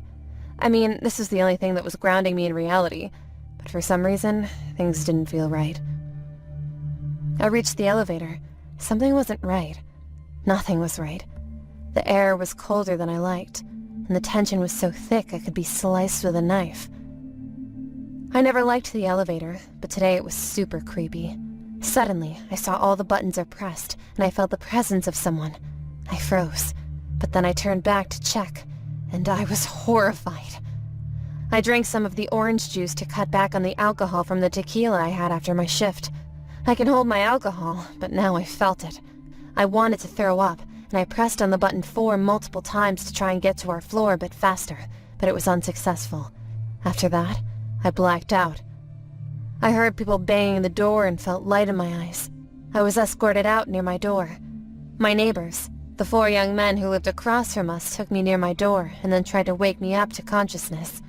When I woke up, I reacted violently, but I was given some water and calmed down. They asked me about my condition, but when I told them, 3 of them laughed, while another, the 4th man with tattoos, just smiled knowingly. He knew something that I, or for that matter, even his roommates, did not know. When I came back home, I brushed my teeth and chatted with my husband, and he complained about monsters in the closet. Now, this is weird. I know nothing is normal now, but aren't 26-year-olds a little too old for closet monsters? I tried to talk him out of it, but he was adamant. I wanted to talk science and logic to him, but I could not dismiss him completely after that incident. After a nice little nap and a wrap-up with my chores, I had to go to work, and I did not like the idea of using the elevator, but I cannot use the stairs. I am afraid of them. They make me feel restless. But the elevator was equally troublesome. Anyways, I just took the elevator, and then it was worse. This time, I saw a man having a scary aura with a smell reeking of alcohol and rotten meat.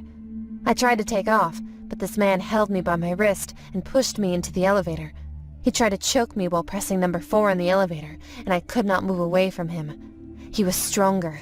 He whispered in my ear, "There were crimes done before, and there will be done till the day your so-called home is not free from me. I live here so no one else can." I felt I was dying, but the only thing I could think of was the safety of Brendan. Finally, after some struggling, he left me, and I ran towards my apartment. I turned around and saw a script. It said, "My den shall never be yours, and most importantly, he will die, and then you will." I couldn't take this lightly anymore. Supernatural might be real. I decided to do some research. I went to a cafe and used a laptop to get some history behind our apartment. Why did we get that apartment for so cheap? Why was it called our den? Turns out that the apartment had a cruel history. The reason why we could find this apartment at such a low price was that this was a place where multiple people committed suicide. All of them experienced the same thing. A man overlooking them when they were sleeping. And if anyone stayed up all night to keep a watch, would either die by weird diseases or would kill themselves. I wish I would have done my research seriously, but now I have no time. I called the police, but they were dismissive. After a lot of convincing, I managed to let them search my house. This is where things got weird. A crime scene cleaner was called, and he peeled something that looked like wallpaper from the ceiling. After some investigation, I hear them say, "Yep, human." I was like, "What? What's human?" They said these are human skins. That is exactly what it is, not wallpapers. That apartment was that of some local celebrity woman who killed her husband because she had an affair with another man. She mixed sleeping pills in his food, and when he slept, she called her boyfriend and cut his body into many pieces. He was alive when she did it. She hid his bones and body parts there. She started to enjoy every night there. One day, she was bathing, and the ghost of her husband appeared, and he killed her in the bathtub. Since then, his ghost started to bother everyone who stays in that apartment. The apartment was cleaned up, and the young men who were my neighbors were called for evidence. This is where things got weirder. There was only 3. When I asked them about the 4th one, they denied his existence. I described him, and they denied his existence. So, then I hired a sketcher and gave him a description. When I took the sketch to the cops, it got weird. Turns out this sketch looked like the husband of the celebrity. Now I kind of did the 2 and 2 together, and then realized something. He wanted to avenge his death. We moved away from that place, and Brendan's health started to improve. This incident happened 3 years ago, and now Brendan is fine. However, he does not remember a lot of those painful days. He loves horror movies, games, and stories, and laughs them off as bullshit, but I cannot. Who knows? There is another one lurking for us, and I can feel a pair of eyes. Hello, viewers. This is Carol Jonathan. I'm 31 years old now. I'm going to tell you a true horror incident that happened to me 7 years ago. I worked in a big company in my city. I got a job, and I loved it. I used to do my work with full dedication. I had also made a friend in the office. She was very nice and hardworking, named Leslie. My coworker Norman came to me. He had proposed to me, but I refused him because I had no such feelings in my heart for him. He was a nice person, and I was his friend only, and nothing more than that. My boss, named Terrence, was very happy with my work. He proposed to me for marriage one day, and my happiness knew no bounds. He was 4 years older than me at that time. "Yes, I will. I love you too." And we hugged each other tightly. Everyone in the office congregated, and now we have a few months left for our wedding. Our office was very big, and its construction was finished 2.5 years back. There were many elevators, but I used to come and go by elevator number 2 because it was the elevator near my office desk. One day when I was going home from the office, it was 8 o'clock in the evening. I was very late due to work. My fiancé, my boss, was waiting for me outside the office. He used to drop me off often at home. So a girl came from behind. I did not know her. I thought she was probably a worker. I smiled looking at her. She also smiled looking at me. As soon as I entered the elevator, she pushed me hard, and I fell very hard inside the elevator. My hand was badly injured and I had to get it plastered. On checking in the whole office, nothing was known about that girl, but I did notice a locket around her neck. I was suspicious of Mr. Terrence, so I asked him about his ex-girlfriend. He told me that he had girlfriends named Monica and Enna. She wanted to marry him only for money. That's why he left them both. Now he has nothing to do with them. Norman told me that I should stay away from Terrence, but I thought he was only jealous. I was very scared. After that, some strange things started happening to me. I had a nightmare every night. I saw a man with a scar on his chest brutally strangling and torturing a woman. Sometimes I would see 2 or 3 girls being murdered brutally. That was a very unsettling moment and creepy too.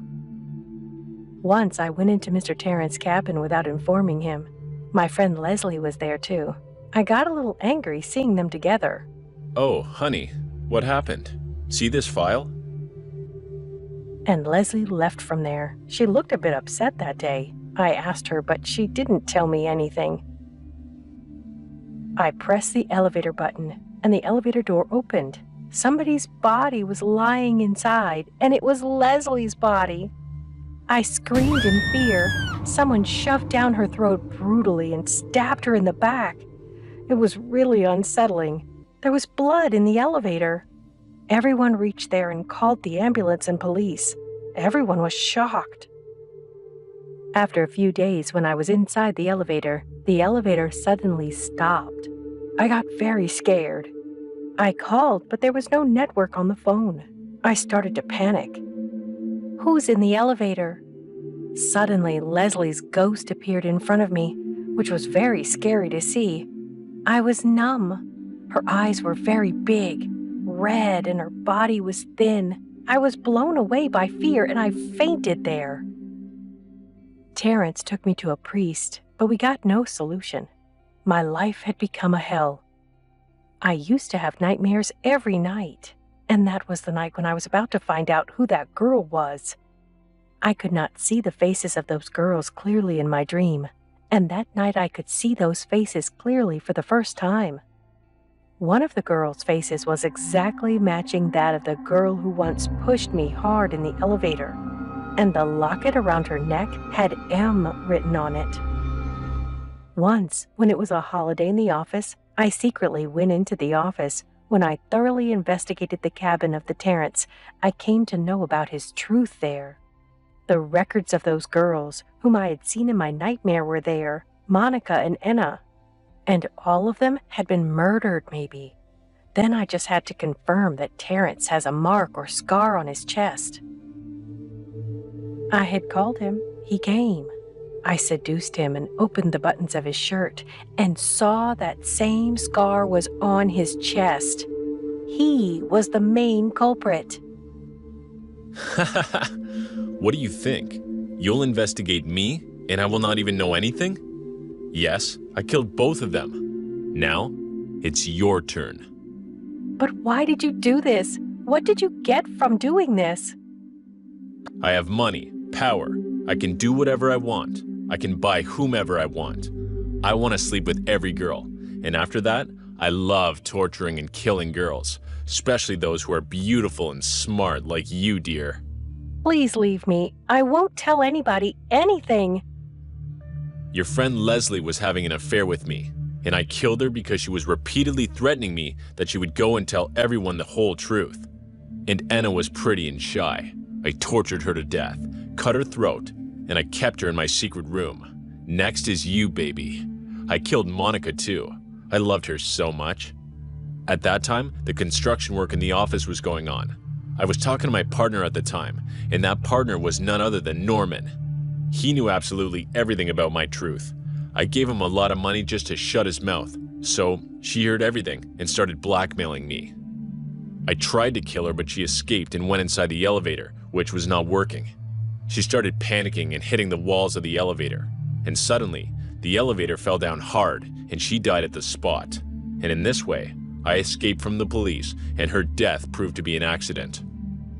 When he was telling me all those things, I saw the opportunity and picked up the pot kept there and hit him on his head. I quickly ran from there. I pressed the elevator button and I went inside the elevator. I quickly came to the floor below. I forgot to call the police and he had snatched my phone. and I again saw the spirit of Monica and Enna over there. I begged them to help me. So as soon as Terrence went inside the elevator, it stopped in the middle. He was yelling. Help! Help! I came out. Suddenly the spark flared up and the whole elevator started burning in the fire, and I could hear his screams very loudly. I tried to save him, but he could not survive. I ran away from there and called the police with the help of a stranger outside the office.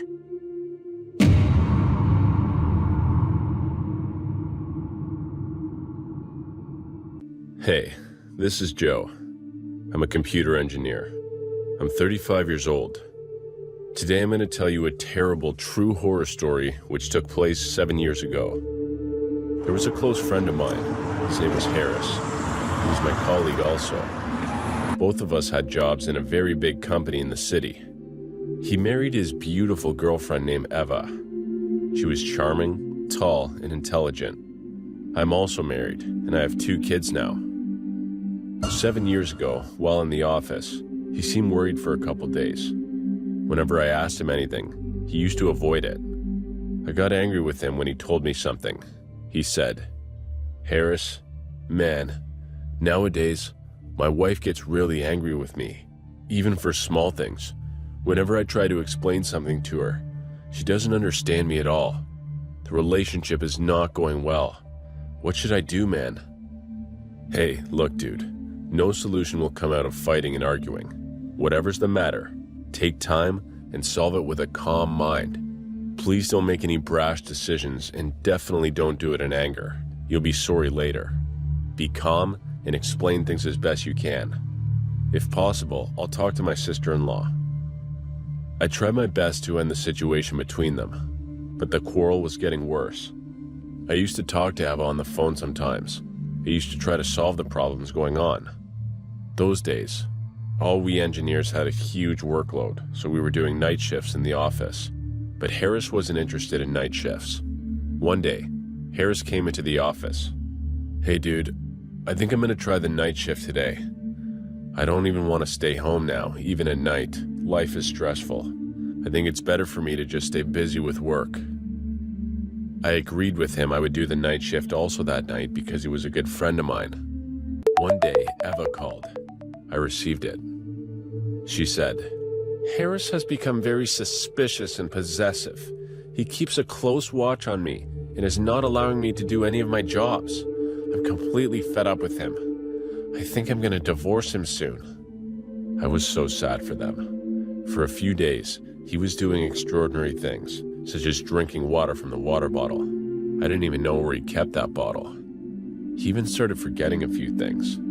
He repeatedly said his wife had cheated on him. She was secretly starting to talk to someone on the phone, and sometimes even going to meet him. After a few days in the office on the night shift, I don't know what happened to Harris that day.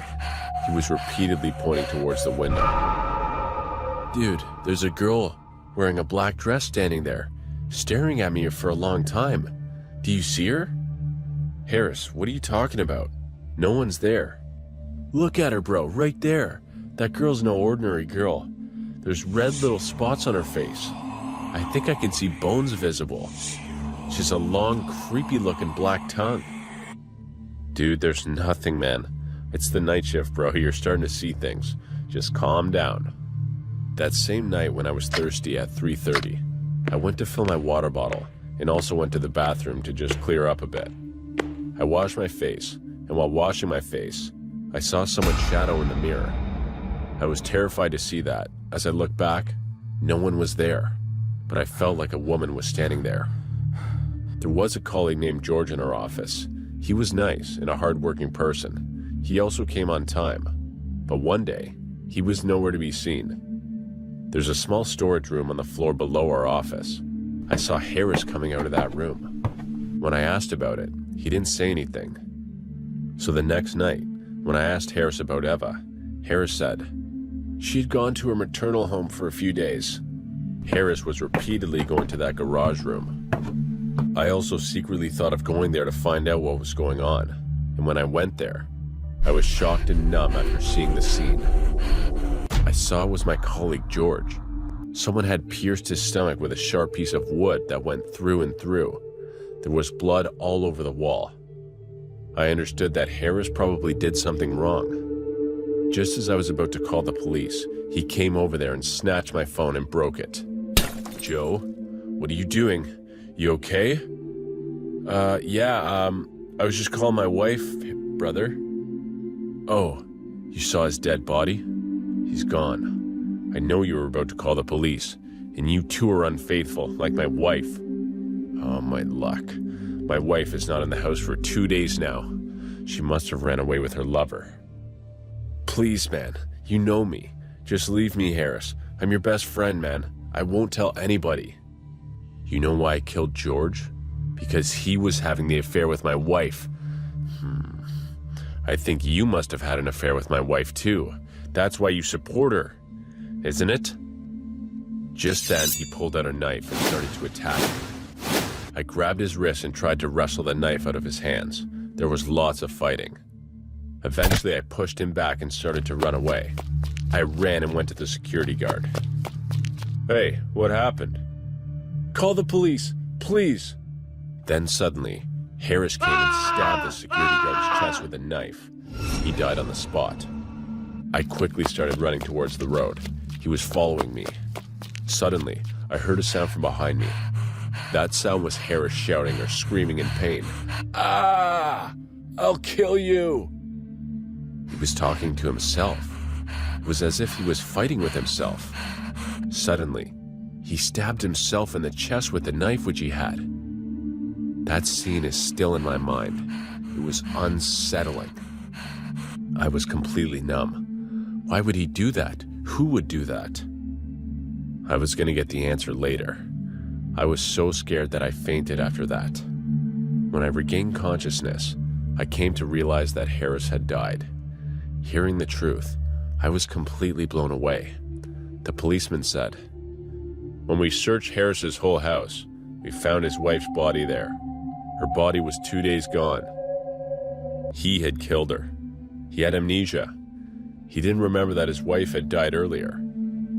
I also told the whole thing to the police, which happened during the night shift.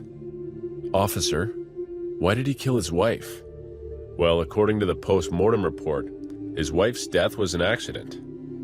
They also checked the video recordings of Harris's house. We found that both of them fought about something. Then Harris got really angry and pushed his wife in anger near the basement. Because the basement door was open that day, she fell down the stairs, and then he left. Due to his amnesia, he couldn't remember that he killed his wife. But I didn't believe Harris could ever do something like that. He never told me about his illness and why he stabbed himself that night. I still don't understand it. And I think it must be the soul of his wife who was doing so. Sometimes, I wish I would never have done the night shift and that horrible incident wouldn't happen to me. But I'm a firm believer that whatever happens, happens for a reason. Hello, my name's Ron. I may seem like just another lonely and bitter old man in a wheelchair, but back in my youth, things were different. It wasn't until that terrible night that I began my downward spiral, turning me into what you see now. Looking back, I can see my life was perfect when I was 27. I had that never-ending energy reserved only for the young. I was bursting with potential. I didn't have any responsibilities to tie me down, and most importantly, I had a job that I enjoyed with the National Park Service. It kept me outdoors, active, and helping others. I was fulfilled. I was happy. I worked as a park ranger in Zion National Park. The job was fantastic and everything I could have wanted. I spent my days outdoors in the park, helping visitors, guiding groups, and ensuring the rules and regulations were being followed. Even after years on the job, I never grew tired of Utah sunsets over the mountain ranges. I worked in paradise. Everything began to change one evening when my supervisor caught up to me as I was going home for the day. I had put on my jacket, grabbed my keys, and was exiting the door out of the office. My name's Ron. When Roland, my supervisor, my name's Ron. I may seem like just another lonely and bitter old man in a wheelchair. Roland, but back in my youth, slightly out of things were different towards me. It Thank wasn't God until you haven't that left terrible yet. night that I He began stopped in my front of me. downward spiral. His demeanor changed turning me into what drastically you to see one of now. deep Worry. Roland described that unusual and eerie problems were striking his night shift rangers. Rangers cited seeing silhouettes of men in trees and bushes, only to vanish upon further inspection. Park carts were being vandalized and damaged. Mysterious messages were left on popular park sites, written in bright red paint. The messages usually contained threats and obscenities, planting fear in the heart of the night shift rangers. The latest and worst occurred the night before, when a rookie ranger was attacked by a group of men and left blood all over the trail. When the park police arrived, the injured ranger claimed that some of his attackers vanished into thick canopy of trees, while others fled underground. The ranger had experienced head trauma that affected his senses, Roland said. There was no way someone could vanish underground. I listened awestruck. I had no idea any of this was happening, I said. I haven't encountered anything all of this time. Right, Roland said thoughtfully. These are occurring only at night, and they're getting more violent. Listen, Ron, he began. Listen to me here for a second. I knew where this was headed. I now have a ranger in the hospital, and have a whole night division in fear of coming to work. 3 have already called in sick. He gestured air quotations with his fingers, sarcastically rolling his eyes. And no one to cover the night shift. Oh, I don't know, Roland. I began, anticipating the question. Come on, Ron. I'm asking for a favor here. I need a veteran ranger to show these newbies how to handle these situations. It'll only be a week or 2 tops. Please. I reluctantly agreed, doing it only as a favor to Ron, who had helped my career for years. He beamed. See you tomorrow night, he said halfway out the door. I'll bring the coffee, he winked. All right, I'm there, I said unenthusiastically. Hello. As I entered the office. My name's Ron. Shit, Roland said, startled. He held the radio in his hand. Shit, Ron, you're right on time. We need help. Victor just radioed in a cry for help. He was extremely distressed, and to top it off, he's not responding anymore. Roland's voice was full of panic. His cart's GPS is signaling it's near Arroyo Creek. Do you think you can go check out what happened? I agreed. Surely it wasn't anything serious. I drove off into the night, a cup of coffee in my hand, as I arrived at Arroyo Creek. Nothing seemed particularly concerning. A parked cart stood by the creek's edge, tires sinking slightly into the wet soil, the motor still running. The moon glistened brightly on the water that swayed fluidly, filling the night silence with the indistinguishable sound of running water. The water turned the usual bright red soil into a crimson tone that resembled blood. I moved along the creek, calling for Victor. Out of the corner of my eye, something glistened above the bank. Footprints. It was odd. It looked like multiple pairs ran in unison towards a stack of large boulders. I approached cautiously, beginning to feel the tingle of fear within. The track stopped abruptly in front of the boulders. I stared confused at how someone's journey could just end there. I heard it before I felt it. A loud thud filled my ears, and I realized something had struck my head. When the blood began to drip down my face, darkness clouded my vision, and I tumbled to the ground, losing consciousness. I saw flashes of men dragging my body towards the rocks. One removed some of the smaller boulders to reveal a small hatch. The last thing I noticed was the hatch opening, entering, and being dragged through an underground labyrinth. Darkness took over. My eyes opened, corneas burning at the bright light before me. My body stood before a small fire, illuminating an underground room. 2 men stood watching me. They were a dark tan color and had long braided hair that ran beyond their shoulder. Another man laying in the corner of the room, soaked in his blood. Victor. He was shaking violently and mumbled nonsensical sounds, pleading. This land belongs to us, began one of the 2 men in a deep and heavy voice. It belonged to our ancestors before your kind took it from us. Our tribe worked on this land for hundreds of years. Our blood and tears made this land plentiful, until you arrived. In the room corner, Victor's body convulsed in a puddle of his blood. Our warnings have been ignored, and now we will take more drastic measures. The two nodded at each other. The second man withdrew a small pistol from his pocket and shot Victor. Victor's body fell limp. Maybe this kind of message you'll understand. The gun was raised, and I heard it again before I felt it.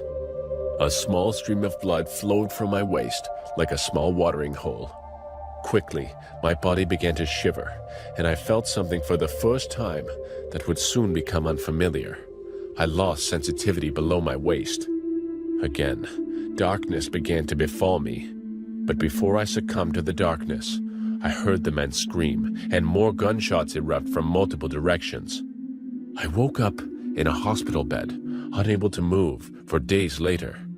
The doctors explained that the bullet had caused permanent damage to my spine as it passed through me. I listened, unable to internalize what was being said. Days later, a familiar visitor arrived in my room. Roland explained what occurred that night. As soon as I stopped responding to my radio, law enforcement had been dispatched to the GPS location of my park cart. A path of footprints and the residue left by my body being dragged led them to the underground room just in time. But I questioned whether they had arrived on time or too late as I tried to move my legs. I am thankful for my life, but I regret accepting that night shift. While I could walk away with my life, I lost a big part of me that day. That was the start of the journey that led me to the man I am today. Bitter, disabled, but at least I'm alive.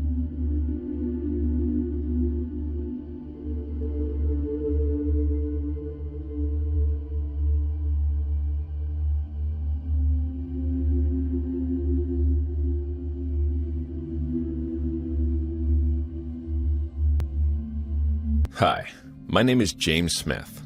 I'm 30 now. Today I'm going to tell you a horrible story which will blow your mind. This incident happened when I was 25 years old. I had a close friend named Tim. He was also 25. We were like brothers. We both used to work as security guards in the same apartment. Well, it was a fresh morning. Both of us were just chatting away. Tim asked, "Hey brother, you had breakfast yet?" I said, "No bro, not yet. I think I might stop by the shop for some treats. We'll see." Then we both heard the sound of a car which sounded really expensive. We both turned back, shocked. A girl came out of that car. She was very beautiful, and her clothes? Whew, sexy. She was wearing a red dress. Her hair was so pretty and shiny that I just got lost in her beauty on seeing her. Tim just kept looking at her. Not a single word came out of his mouth. He was surprised to see such beauty around here. She was like an actress. It was as if she just finished shooting and had come to live in the apartment. Her name was Christina Jonas. Christina said, "Hello, can I have the key to number 411? "Oh, okay ma'am. We'll take your luggage. We'll deliver it to your apartment." We delivered her luggage and went. It was as if Tim had become crazy about her. He was talking to me again and again about her. Tim had a nice nature. After all, we were best friends. Everyone in the colony considered him very decent because he was always ahead in helping everyone. Whether they were young or old, he would help anyone. That's why he was a popular security guard in the apartment. He even was a little shy. One day, Christina was coming home from shopping. While shopping, one of her boxes fell down. Tim said that he'll take that box to her house. Suddenly, a boy named Alexander came there. Alexander said, "Give me that box. I'll give it to her. She's my friend." "Hey sir, you don't need to worry. I'll give this box to her." Alexander, now kind of more angry. "I said I'll give it to her. You stay here." Alexander lived in the floor above Christina. He used to like her a lot, so he used to go there and try to hang around with her. He eventually went there for frequent visits. They'd become close friends. And just like that, a couple of months passed, and that friendship grew even deeper. One day, Christina was looking really upset. It was as if she was worried about something. The next day, Christina's maid Rihanna reached their house and knocked on the door, but no one responded for a long time when she knocked. Open the door, please, ma'am. But the door opened after a little push from her. It meant that the door was already open. When Rihanna went inside, she was completely surprised. There was blood on the floor, everywhere. She got terrified. Then she moved forward, a dead body lying just inside which belonged to Christina. Someone had mercilessly chopped her to pieces, and it seemed as if something wrong had happened. There were no clothes on the body. Rihanna screamed, and some people came. We heard the noise, and both Tim and I ran towards the flat. How can someone be so cruel? The whole room was filled with blood. The scene there was so dangerous that even the maid had become dizzy. Christina's fingers were chopped off. The killer tried to cut her left hand, but it wasn't completely gone. He almost cut off each of her legs. I got goosebumps seeing such a scene. It was terrible. Everyone was shocked. Tim called the police immediately. Police came to the place and an investigation started right away. During the investigation, it was found that Alexander used to visit her house continuously, which we knew. There was a wristwatch on the floor. It was a gentleman's watch. This watch belongs to Alexander. Yeah, he used to visit her house, and the day before the murder took place, she was upset. Tim said, "Christina was really nice, used to help everyone. Don't know who would have done this to him, sir. Let's catch him." And it was also known from the CCTV footage that he had come there at night. Police went to his flat, but it was locked. So, police started searching for Alexander. We all got to know that he murdered Christina, and that's why he escaped. After 3 days, police found him. He was caught at a friend's house. Here at the police station, the detective said, "Hello, Mr. Alexander. Now there's no use in you hiding whatever you know. Tell us clearly. All the evidence points towards you." "I'm not trying to hide anything. Whatever I'm saying, I promise is the truth. I haven't done any such thing to Christina. I went to her house that day because I had an argument with her, and I just went to apologize." The police did a third degree on him. Nothing was found. He got bailed after 15 days. Now, after almost a month went by, there lived one child who lived in the apartment next to Christina. He repeatedly tried to tell me something, but I didn't know why he was so scared. I tried to ask him a lot, and I asked again and again, and finally he opened his mouth. The child said, "Christina, she fought Uncle Tim. She was shouting at him very much, and when Uncle came out, he had tears in his eyes. He was crying and seemed angry too. I had a half-early exam the next day. That's why I was awake. It was 12 o'clock at night. When I told my parents, they forbade me to tell all these things to the police." I went to the parents of that child and talked about it. They told me that was absolutely true because she did not want to get involved in the murder case. That's why they didn't tell the police or anyone about it. So as soon as I came to know all that, I immediately went to the police and told them the matter. Because he was my childhood friend and he was very gentle, I never thought he would do such a brutal thing in his life. I had to go to the police. After this incident, his different face came in front of everyone. People couldn't believe that he could do something like this. So, police caught him and investigated. Third degree was done on him. Many charges were filed against him, but he was not ready to say anything. On the 8th day, he spoke. "You bloodthirsty man, now open your mouth. Talk." Yes. I did it. I killed her. She didn't listen to me at all. I loved her so much. A day before her murder, I'd expressed my love to her, but she rejected me. Oh, Jesus. She said that she was in love with Alexander and that she wants to marry him. Hearing this made my mind go completely out of control. I tried to explain to her a lot, but she wasn't ready to even listen. I just got so angry. I slit her throat and killed her right there. Tim, you're gonna spend the rest of your life in jail. But I loved her so much. I wanted to celebrate a honeymoon with her and get married. I was gonna cut her into pieces and then transport her body away from the scene. But Alexander got there before me and I had to flee. He rang the door and I guess he thought Christina was too angry after their fight earlier that day. He said he'll come again in the morning to apologize and just left. I can't believe I never saw this, but my best friend Tim was a psycho. He was in prison for life. I couldn't believe that Tim, my best friend, was a murderer. I can remember using Tinder for the first time, not getting many matches and then putting the phone down.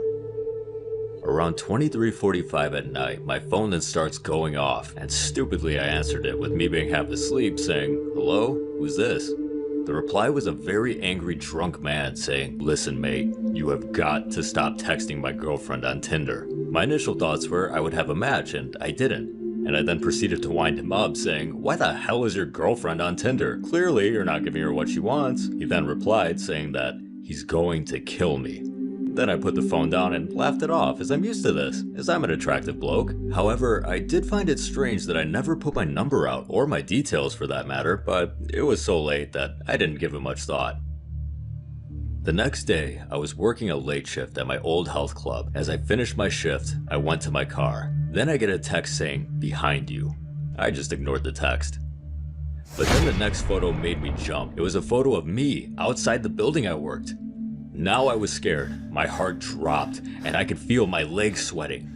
I looked around, but nothing, so I kept walking to my car. Then I heard footsteps like someone was running, so I turned around. There I saw a guy with what I can only describe as a metal pole. Now I'm around 6'2" and he's proper 5'10". He then hit me with the metal pole and dropped it. He tackled me to the ground, then he proceeded to punch, grab, and strangle me. But when I found an opening as I was trying to get this guy off, I wrapped my legs around him and took his body weight right off me. Then I punched him so hard that I knocked him out, cold. I called the police and they came and arrested him. Who knows what could have happened if I didn't answer that text? My real question is, how did he get my number? And how did he know where I worked? I still use Tinder today, but I'm so careful when I pick up the phone now. If I see a number I don't recognize, I tend to block it. Working at Hooters isn't for the faint of heart. It's guaranteed that when you're a woman, filling out an application, you're giving men permission to only look at your breasts and nothing else. I'm not even sure our customers know what our faces look like. It is a literal requirement to own an impressive rack to get the job. I was surprised when Glenn, the manager, called me in for an interview after seeing what I lacked. I sat down across from him, and he started asking me the basic questions. Why do you want to work at Hooters? What's your availability? Tell me about yourself. Where do you see yourself in 5 years? I felt my answers were good until it was time to ask about the uniform. Okay, Ginger, I have to be blunt with you. You don't have very big breasts. That's the attraction of our clientele. It's a requirement here. I swallowed and nodded. No, I don't. I know that's the requirement here, but... He cut me off. If you know, what drove you here? I've always wanted to feel more confident in myself and be a waitress. I feel this job could do that for me. Glenn smiled at me and leaned over his desk to meet my eyes. Lucky for you, Ginger. You don't have to worry about the size of your goods. See, the women who work for me are required to take enhancers. They work as quickly as overnight. The other girls here have seen amazing benefits, and you will too. I agreed to take the pills when I accepted the job. I was extremely nervous about it, but I took some that night, and when I woke up the next day, I was amazed to see that I had gone from an A cup to a B cup. With a boost of confidence, I got out of bed and tackled the day before I started my first shift at Hooters. I put on my uniform, which I wasn't sure would fit until I woke up to a whole new cup size. I still had a ways to go, but the way these worked, I'd be a D in a matter of a few days, and then I would really fill out the shirt. A couple of girls walked up to me with friendly smiles on their faces. Hi, I'm Brittany. I'll be training you tonight. I'm Fallon, the host. You come to me if anyone here gives you trouble. It's nice to meet you. I smiled as we all shook hands. Brittany's energy seemed intense, but she was cool, and I was looking forward to working with her. That night turned out to be difficult, as the guys weren't interested in me serving them. Brittany told me not to worry about it. She told me the story of when she started, how she was too lacking in the plush, perky breast department. Within days, it all changed as she took the enhancers, and she loved it here. She even took it well when clients dehumanized her. Her attitude had her thanking them for it. It was as though her breasts were the most important things that kept her validated and a valued employee at Hooters. Fallon carried the same attitude. It was as though they were slaves to the clientele, and if they were happy, Glenn was happy, and work went smoothly. It all seemed too good to be true, but as I took the enhancers, I built my way up to a double D. I saw what it meant. It all started 2 weeks ago. As usual, my friend Mike and Sally went to Hooters to have some food and drinks. That day was different than others, because instead of going there to have fun, we went there to make Mike feel better about the recent divorce process he was going through. None of us would know this innocent night would turn into a nightmare that I still have to deal with daily. When we first sat there, Mike would cheerily talk with us. If we were not as close friends, we would not understand the sadness in his voice, though. At some moment, while we were having a nice conversation and laughing, Mike's eyes catching a glimpse of one of the girls that worked there. I looked at the woman and was shocked to see the resemblance. She looked exactly like Mike's ex-wife, Beth. From that moment on, Mike would not say a single word. He was just sitting with a mesmerized look on his face, eyes locked on the Hooters girl. Sally, being the most extroverted one of our little group, noticed the situation, and to cheer Mike up, asked the girl to come to our table. She came near us and asked if we had any other orders. Sally said that we wanted nothing but her time. Even though she hesitated at first, Sally convinced her to take a seat with us. Mike would not take his eyes off her. Sally asked her name, and she said it was Ellie. At that moment, Mike started to speak again. "Does your name come from Elizabeth?" She kindly nodded. Mike smiled with his eyes wide open like a maniac. I took it as a behavior that revealed Mike's unhealthy state of mind, but Sally thought it was a genuine smile. Sally kept on talking with Ellie, praising Mike constantly to this woman who just met us. I think she was trying to make Ellie and Mike hook up so that he could feel a bit better about himself. I didn't want to say anything, but I knew that something was off about this situation. After a while, Mike started to act normal again, but he would only reply to Ellie and would not react to the things Sally and I said. As time passed, Ellie would go and take orders from other tables, then come join us again. She seemed like a pretty cool person, and I enjoyed her talk. I was surprised to find out that we actually had a lot of things in common. She was a cat person, like I was. She loved watching soccer, and loved watching romantic comedies. We began to talk about the movies we saw, and I realized that she watched and loved most of the movies I loved. We talked with Ellie for hours, and while I was enjoying her company, I was not aware of the time. It was late, and the restaurant was closing. Ellie said that she would help the others to close the restaurant, and Sally went with her to help as well. When my focus shifted on Mike, I noticed him staring at me with frustration and envy. I asked if everything was all right, but he didn't say anything. I guess that the reason for his anger was because our conversation with Ellie, but I didn't want to believe that.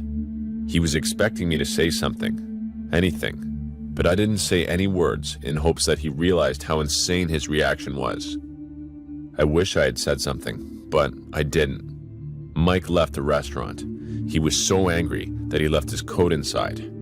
I went up and helped Ellie. We finished the work in 15 minutes, and Ellie and I continued our conversation. I don't know how the situation led up to that, but we ended up kissing. And Ellie and I continued our conversation. I don't know how the situation led up to that, but we ended up kissing. We're both young, attractive people. I don't blame us for doing it. We stopped kissing out of embarrassment when we heard Sally say, "Aw, look at the two lovebirds. Aren't they cute, Mike?" With these words, I looked at Mike's face. He was looking at us with red eyes. His eyes didn't reveal any anger. It was something else. He had the eyes of a person who had completely lost his sanity.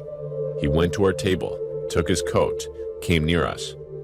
With a fake smile on his face, he said, "Are you ready to go home?" At that moment, I hoped that his smile was genuine, but I knew it wasn't. We went outside. Mike asked Ellie to drive her home, but she said that her place was near mine, so she decided to come with me. Mike took Sally to his car, and then went away in a hurry. I remember finding it strange that Sally would go with him, as her place was near to where I lived as well, but I figured that she might have been accompanying him to cheer him up a little bit more. When we got close to my house, Ellie asked to come inside, and I said, okay. Ellie spent the night with me. Around 4 a.m. when we were sleeping, I woke up from my sleep upon hearing a loud knocking at the door. As I went up to open the door, I heard the screeching sound of car tires. Who is this? It's 4 a.m. I inquired. No reply. I slowly opened the door. I found a box on my doorstep with crimson liquid leaking out of it. I could feel my heart pounding because of the uncanny sensation I was feeling. I opened the box and I saw the severed head of Sally, eyes gouged from its sockets, teeth replaced with needles. I immediately woke Ellie and told her what happened.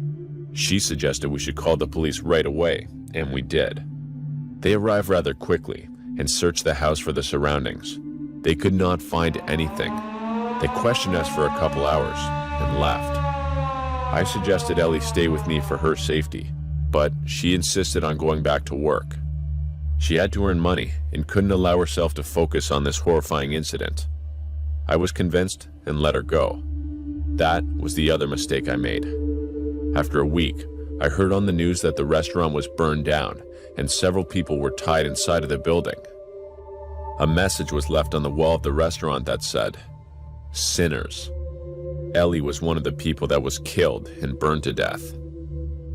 Yesterday, I heard the sound of glass breaking. I went downstairs to see a message written on my living room wall. "You are next." I took a knife from the kitchen and went outside.